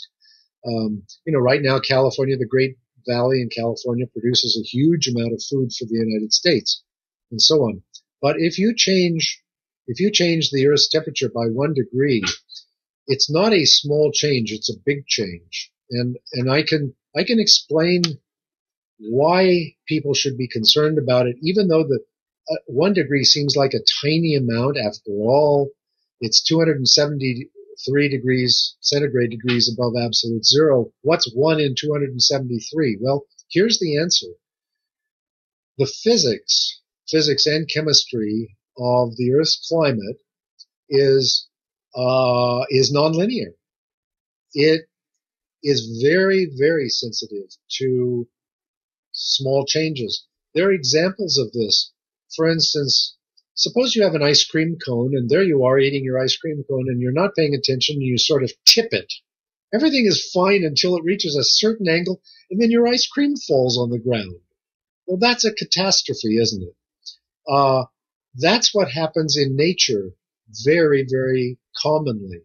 Everything is just fine until suddenly something happens. Here's another simple, trivial example. Put a marble on your desk. Roll it across your desk. Everything is fine until the marble reaches the edge of the desk, and then it falls. So that's the catastrophe that happens. Here in the climate, we might be able to change the Earth's temperature by 1 degree, and not an awful lot happens, although a lot has already happened. Glaciers in Switzerland that I saw as a kid are not there any longer. It's just rocks. Now, is that important? Maybe it's not important yet, but you alluded to something. Can we change this? Can we control it? What if it's going to increase another degree or another degree? And at what point does this whole system tip and break? It's the nonlinearity of the system that we don't fully understand, and that's the subject of modeling, and why so many people do so much modeling, and we need resources and we need data. Projects like us going to Heard Island and documenting the changes that have occurred in the past 10 years are very valuable because it'll give them calibration on what is happening in the subantarctic islands, and they can compare that with what is measured worldwide, what has been the temperature change or other weather changes, and then what do the models predict, and then what do we observe? All of this is serious business because of the potential threat, because the Earth is not a nice linear system.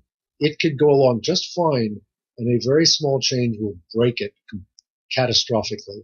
That's the fear. Dr. Powell, let me just say that David needs to go there. I think he has to get the shorewave station up. Well, David, you got another program, don't you? There you go. Well, all I need to do is just run a quick commercial here, and I'm gonna keep you guys going. Because this is good stuff. So I'm just gonna run a real quick commercial here, and then we'll come right back to you. Okay. Okay. Cool. That's great. All right. This is WTWW, Lebanon, Tennessee, the United States of America.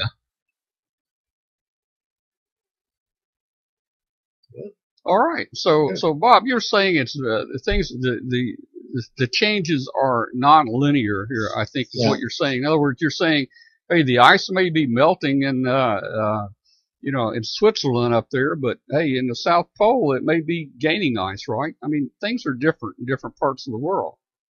Yes, but don't make the mistake of assuming that they are, that just because there might be more ice in one place, that on the average, there's no change in the ice. On the average in the world, there's a lot less ice than there used to be. Glaciers everywhere are melting at a rather furious rate. Now, one of the things that I learned in chemistry was if you've got, this glass here and you've got water in it, you got ice floating in it, and the ice melts, of course the water level doesn't go up any because it's already displacing its own weight. But I guess that, are there some glaciers that are setting on like bedrock somewhere? Now, of course, if that melts, then I can see that raising the ocean a little bit. But any of the ice that's floating, I don't think, even if it melts, would not raise the overall ocean, would it? I think by and large that's correct. But most of the ice is locked up in the poles, in the Arctic and the Antarctic. There were periods of like 18,000 years ago. There was a glacial period, and the glaciers grew from the north, from the Arctic region down into about the middle of North America. A lot of the ice was locked. A lot of the water on Earth was locked up in that ice. Since then, that has melted, and the level of the ocean has gone up about 100 meters, about 300 and something feet. And that's well documented. So during periods of glaciation, when a lot of ice is locked up, the level of the ocean is significantly lower than it is today. Right now, at this time, the level of the ocean is at a more or less all-time high, and the glaciers are melting at an all-time high rate. So we can expect, and it's being measured, that the level of the ocean is going up. Okay, so it's someday, we don't know when, I guess it could affect these cities that are on the coast, right? Miami's and places like that, New York, right? Maybe. Yeah, but I don't really think it's so much of a threat that Miami would be flooded and islands in the Indian Ocean that are very low would be flooded. I don't think that that's the real threat. I think the real threat is where does the bio world live? What happens to the biological world? What happens to the plants and animals that we depend upon? There are areas on the earth that are deserts, and others are jungles, and others are cold north, and so on. Can we be certain that if we warm the earth on the average of, say, 3 degrees, and those areas undergo significant movements, that we will still have the sources of support that we enjoy now? And it's not obvious that, well, we'll just grow corn in Mexico, or we'll grow corn in Saskatchewan, Canada. It's not obvious that it works that way. It may very well cause disruptions.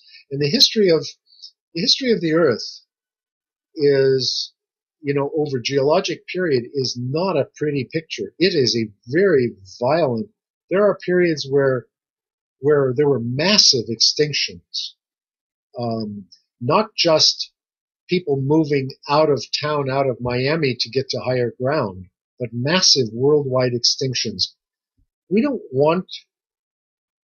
particularly want to allow ourselves to go into a future in which there is something unpredicted. Suddenly the earth is surrounded by nothing but fog or smoke, or it's so hot we can't go outside, or whatever. We want to understand this better. It's part of the research. We're in a phase of research and understanding And I think the prudent, for those people like me, think it's just prudent to collect the information, to understand this, to develop models that make correct predictions according to what information we have, and to be conservative about how we manage the planet. Not just assume that nothing bad will happen, because over geologic history, lots of really bad things have happened on Earth. So these bad things that have happened, I assume they happened before we put all this carbon dioxide in the air. I mean, we've lost a lot of species in the past, right? Yeah. Other things caused them to die off, and I'm not sure what it is. So, okay, so until the world comes together and tries to tackle this, what can be done about it, if anything? Well, I think the good news is that the world is coming together and doing what it can about it.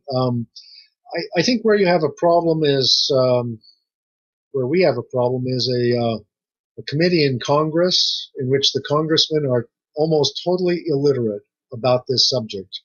They simply don't know the basic facts about it, and yet they are in charge of financial resources and legislation and policies that affect this. So I think the greatest enemy, in my mind, the greatest enemy of mankind is ignorance. And I think there's a lot of ignorance in high places in the world. People who are in a position of power and simply don't know the basic scientific facts about this. So what could anybody do? Well, if you have a friend that lives next door as a congressperson, invite him over for apple pie and talk about global climate change and say, make an assessment. Does this person know anything about this? Vote properly.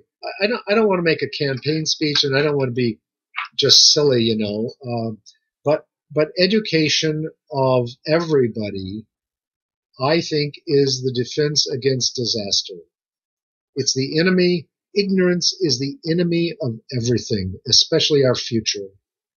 And there's no excuse for ignorance. We have such tools for informing ourselves, learning. Everybody can make up their own mind, but there's a lot of, shall I call it, voluntary ignorance, people who simply don't want to take the effort or don't want, because of whatever beliefs they have. And we respect everybody's beliefs, except when their beliefs are potentially dangerous. So if there's a congressman, for instance, who believes something and it's incompatible with the facts, the scientific facts, that person is doing a disservice to the world, to humanity. He needs to get educated about the basic facts. I shouldn't repeat myself more than 5 times. That's all right. What do you think, David? What do you think, man? I'm sorry. I was trying to figure out what all was going on after because you guys were still talking through the commercial. Because I missed the whole first part of that conversation. We're basically talking about the Earth heating up because of these powerful 100,000 watt transmitters that are running everywhere. That's right. Oh, that's what it is? Yeah. Well, we've unfortunately, I've got to run. I was supposed to run at least 2 spots in, this 9:30 to 10 o'clock, so yep. I'm behind on spots. I knew you were behind here. And let me ask you a question. Is Art Bell coming on tonight? He is. I'll be starting up the pre-show here in 8 more minutes. Okay. And then we'll have Art Bell on. All right. Art Bell will be on in about 1 hour to all of our listeners out there and our watchers here. So if you need to go, I understand you got to get ready for this next gig there. So feel free to jump in here or leave if you need to. Okay. I'll keep your audio going here. Okay. That way, I'll bring you all the way up to the top of the hour. All right. Great. All right. So Bob, what are we gonna? I guess most people say, well, yeah, it's warming up, but it's not going to affect my lifetime. It probably won't affect my kids' lifetime, but at some point it's going to start affecting people, but I think it's going to come on really slow, isn't it? Well, we would like to believe that. Humans like to think, this goes back to my comments earlier about linear systems. Humans like to think linearly. You push a certain way and the system reacts a certain way. You push a little harder and it reacts a little harder. But the world is not that way. The world has these thresholds. Think of bending a stick. Pick up a stick, bend it, it bends for a while, and then what happens? It actually breaks, catastrophically breaks. That's what can happen here with our climate. So it's a mistake. It's a technical mistake. It's a scientific mistake to believe that if we just let it warm up 1 degree and then we let it warm up 2 degrees, that the effects are going to be 2 times what it was at 1 degree. It's not going to happen that way. That's physics and chemistry. Mm-hmm. So I hope people, you don't have to be a physicist or a chemist to learn about that, to learn what it means that the world doesn't behave in a simple fashion. It does help to see that and to try to understand that. I've given several analogies here, like bending a stick. Eventually, it breaks. Well, that reminds me of just a very simple thing that I had in chemistry. I mean, mm-hmm. Water heated up to 211 degrees is sitting there as water, and 1 degree more will basically make it start changing state. Yep, another good example. Water boils at 212 degrees Fahrenheit, and so that is in physics, it's called a catastrophe. It doesn't mean an explosion, an avalanche, and things like that. In physics, a catastrophe means a sudden, significant qualitative change in the system. That's a catastrophe. The Earth's system is sufficiently complex that as we push it harder and harder, eventually something will break, and it will break catastrophically. And then the ancillary question, which you hinted to earlier, is there anything we can do about this now? And I'm sorry, my statements there was, well, we can not be ignorant, we can get educated. Well, there are specifically, what can governments do? We talk about carbon footprint, and we talk about dumping carbon dioxide into the atmosphere. We're burning hydrocarbon fuels. That's where the carbon dioxide comes from, by and large. If we were able to get governments to capture that carbon in some way, and there are technical ways to do that. Expensive, not easy, not authorized, not made law, but they are technically there. How can we capture carbon? That would be one good step. It's called fixing. Carbon gets fixed, it means it's locked into something. And one way to do it is grow trees. Cut those trees down and stack your wood, but don't burn it. Carbon is fixed in that wood. Well, that's we're cutting down. Silly example, we're cutting down all these rainforests in Brazil and different places around the world. And I'm thinking, the trees are what's going to take the carbon dioxide out of the air. Yeah. So, maybe we should be just planting a lot more trees everywhere. Well, that's a superb example, and it's a superb suggestion for the world's governments and the world's people. And there are groups and individuals who say, let's plant trees. And I think most of the major logging companies, the lumber companies, have a policy. When they log an area, they replant it. Right. And that's partially because of what you just said. It's the recognition that if we cut trees down and burn them, that's one way. But it's a relatively cheap thrill. Go out and plant them again and let them grow again. Cutting down rainforests is a similarly very bad idea overall for the health of the earth. All right. Well, that's one solution. Now, what if we find a way to poke a hole in the atmosphere and let that carbon dioxide, drift out into space? Then you will have a Nobel Prize in physics and/or chemistry. I'm gonna be working on it probably all next week. The only problem is the oxygen may go out with it. Well, by and large, the heavier things tend to settle at the bottom. So hydrogen, being the lightest, is up at the top. Oh yeah, and hydrogen just bleeds off into empty space out there continuously. Okay. Helium is also very light, and so people are very concerned about helium. Where do we get helium? From oil wells. Helium is trapped underground with petroleum, and when they pump crude oil, they also pump and compress and capture helium. I did not know that. That's what you buy when you buy helium in your helium balloon. Scientists use liquid helium to cool superconducting magnets to try and develop fusion energy reactors. So people are very concerned about the total amount of helium available, and if we pump all of our hydrocarbons dry and just vent the helium, which is what's happened with most of the helium historically, it's just been dumped in the atmosphere. Where does it go? Top of the atmosphere, bleeds out into empty space, lost. So conservation of of helium in particular is a very good thing to do. Poking a hole and getting carbon dioxide, which is relatively heavy, to leak out is not physics. It's it would be maybe cartoons or entertainment, science fiction, but not physics. Well, gee, I'm just throwing out ideas here. How about a internal combustion engine that runs on carbon dioxide, and the after product is oxygen or something like that? Is there a way to reverse the process?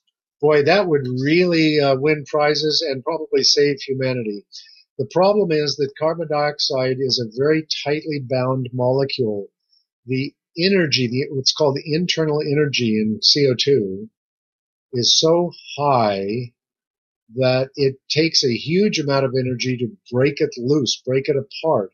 And so CO2 is the final product of combustion. You start with oxygen, which, and then some hydrocarbons, which are kind of loosely, they're kind of floppy molecules. A hydrocarbon is a big floppy molecule with a bunch of carbons. You bring some oxygen near it, it grabs one of those oxygen atoms. It combines very quickly with a carbon atom, picks up another, and you've got carbon dioxide. And carbon, that's the end of the line. It doesn't do anything. It doesn't react with anything. It's inert. It's inert like argon is. So you can't particularly burn carbon dioxide. You certainly can't burn it and get any energy out of it by any process that anybody knows about now. Yeah, sorry, we do use it for a lot of things, but I have one of my hobbies. I do some welding, some MIG welding, and of course I use argon and carbon dioxide, a mixture. But hey, that's just going right back into the atmosphere. Yeah, that's right. And those are used in welders partially to adjust the temperature and the shape of flames in the welders. CO2 is used to make dry ice.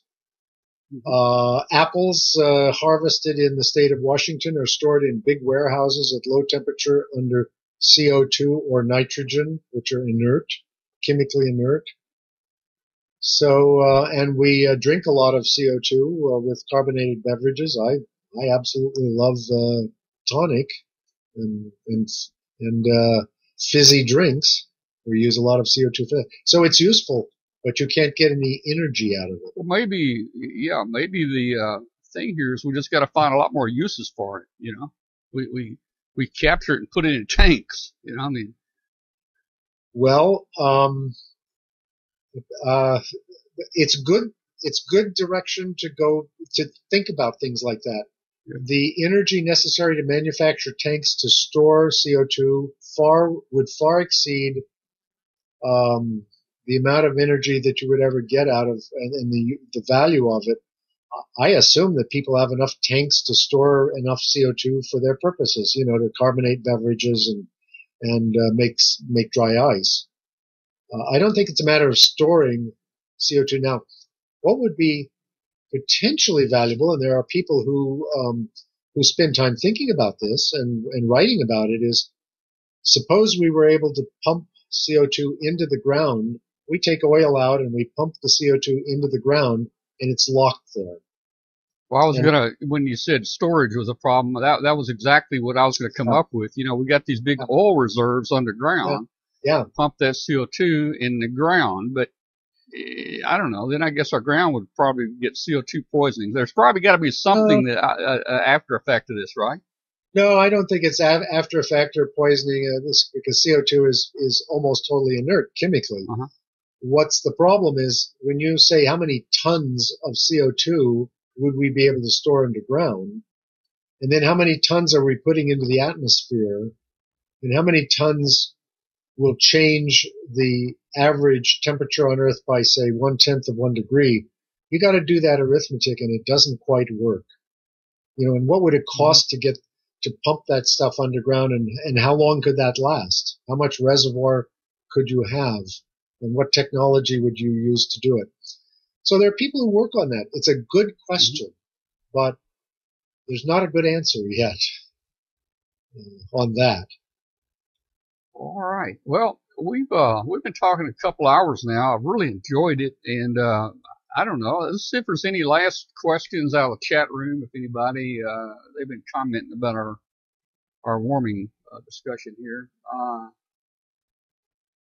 I was trying to see if there were any questions that maybe I've missed. Well, we have recorded this entire discussion, and we'll have it out on our YouTube channel probably by tomorrow afternoon. And I've really enjoyed it, Bob. We want to have you back on here again. I think it was a great discussion tonight. Well, thank you, Tom, very much. It was a privilege to have this time with you. Be very happy to come back whenever you might want myself or someone else. You interviewed Rich KY6R, or any of the other team members. I'd recommend you think about interviewing some of the other team members and see what their points of view are. I'm probably the person best able to summarize what the state of this particular project is. It's fun, but not essential for me to give my opinions on subjects like global warming. And I would say around December we're going to have all of our equipment together in a container that's going to be shipped out of the state of Virginia on its way to Cape Town. So that's kind of a milestone for us. Oh yeah. And maybe you want to put that on your calendar, and we might have something fun to talk about at that point. But anytime, we're available. All right. Well, Rich has been in the chat room answering questions tonight during our discussion. So okay. He's really been helping out your discussion there. There's been a lot of questions come up, and he's been able to address them, as the questions came in. Well, a lot of comments. Yeah, Rich is the co-organizer for this project. The project could not have happened without Rich. He's an engine of high power, high creative ability. So Rich, in spite of the fact that he cannot go, he's basically fallen on his sword. He's going to stay home and make things happen on this end, which is another expression of the fact that the whole team, is not only the guys on the island, but it's the guys at home or wherever they are helping make the project work. So thanks, Rich, for being there, and anybody else that was in there. All right. Well, Bob, thank you again very much. We're going to go ahead and probably shut the show down tonight, and I'm going to take a break here and probably follow up with some questions in the chat room, but we really enjoyed it. We'll have you, Rich, the other guys, we'll be talking. We'll have you guys back on here soon. And I can't wait for Heard Island in March. We're gonna work you guys. Great privilege, Tom. Thank you so very much. Happy to hear from anybody, any DXers or anybody, any climate change people who want to call and beat me up. That's just fine. All right. Happy to. This was a great time. Thanks, Tom. All right. We've been talking with Robert Schmieder KK6EK out in Walnut Creek, California. Thanks again, and 73. 73. Okay, well, guys, I hope you enjoyed the discussion. We kind of wanted to take it a little beyond ham radio, kind of wanted to take it into, something a little off the cuff, like global warming. I think it's very interesting what Dr. Bob had to say there. So, that's been about it. I see we've got a roundup. The roundup part of our program tonight. If you want to join us, on Hangout, we'll be glad to bring you in here and let you get on the show. This is an opportunity for you to get on the show, and by video and audio, we can take up to 10 people at a time. Let me send that link out. Actually, the link is up in the top, up in the subject, up in the topic of the chat room. If you'll look up there, you'll see a link you can click on. Let me send it here. Here's a link.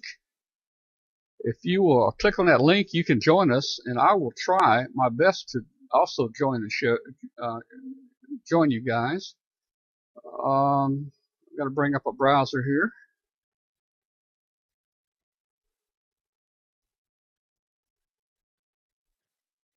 So let me check in here and see if we've got any people that want to participate in the show tonight via Hangout.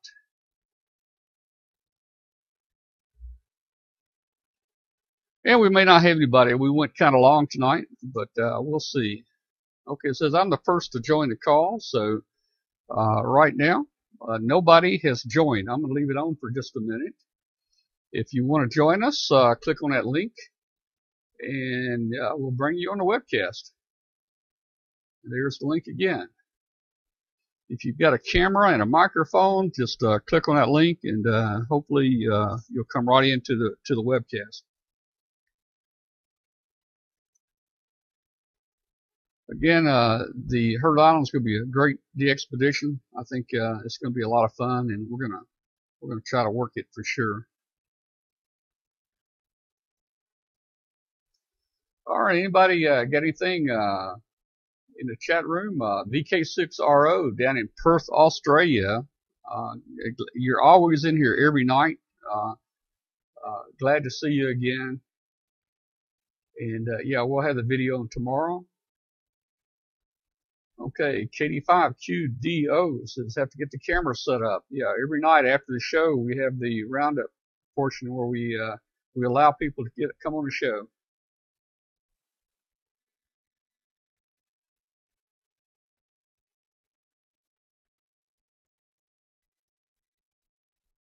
Yeah, Ron says it's going to be unheard of island. I don't know, man. I think even if propagation is bad, there will be a few signals get through. Maybe not all of them, but some of them might make it somewhere. So it'll be interesting. I bet you they make some contacts.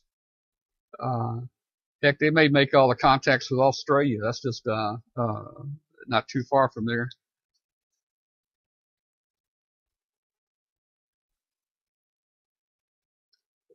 Just like to remind everybody, please join us, join our Facebook group if you have not joined it yet.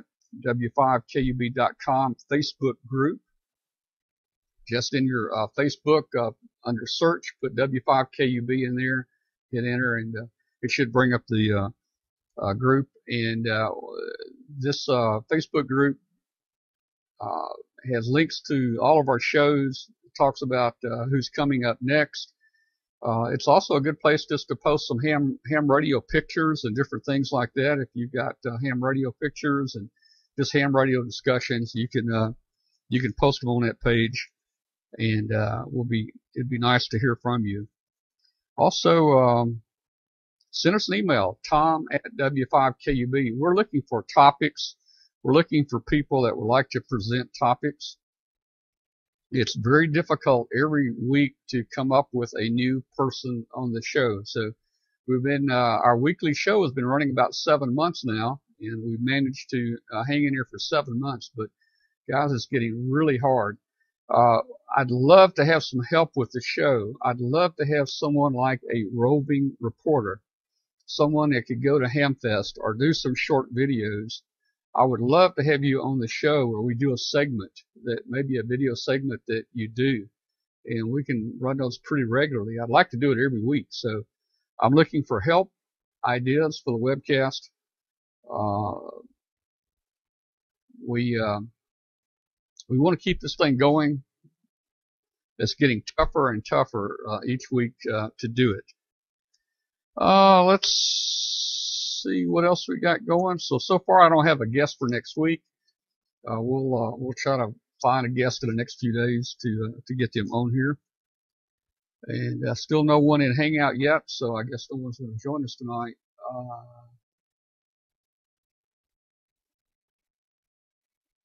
Okay, and Teresa says she's not going to join tonight, but is verifying her account. That's great.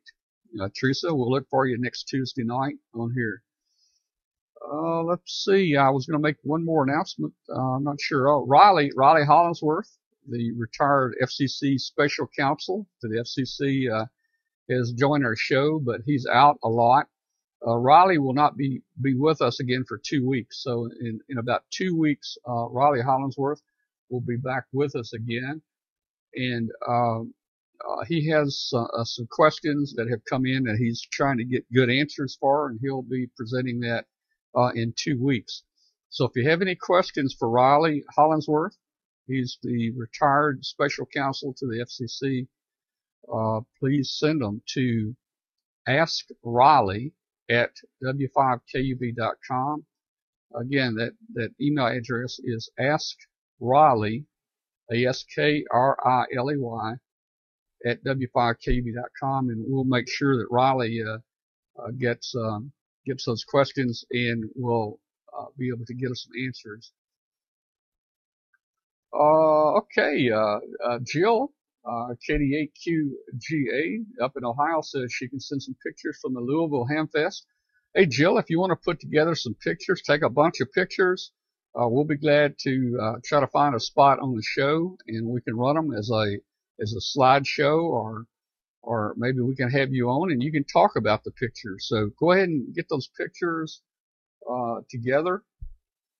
Let's see.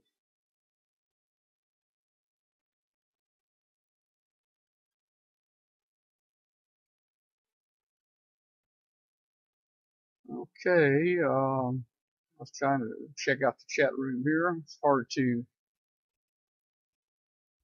read while we're talking. Okay. Hey guys, I'm interested in some type net. I'd love to have a roundtable net. We've asked about this before. It's kind of funny. We don't get much participation, but I would love to have a net. So if anybody has any experience in calling an HF net, it'd be cool to have a roundtable HF net, maybe before the webcast on Tuesday nights, or maybe after it. I don't know. So that's some thoughts to have a net. I'd love to do that. I'll even check into it myself. I don't think I want to call it, but I would like to check into the net and say hello to everybody out there.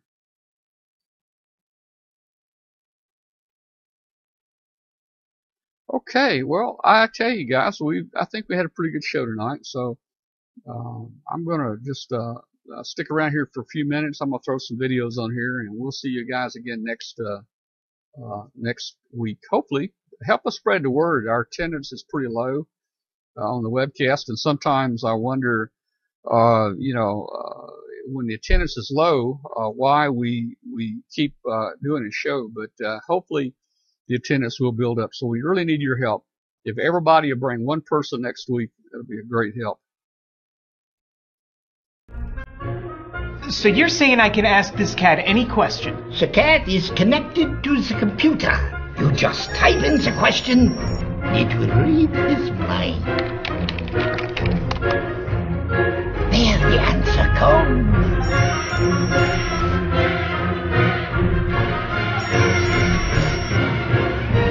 You're the man! I've been looking for this for weeks.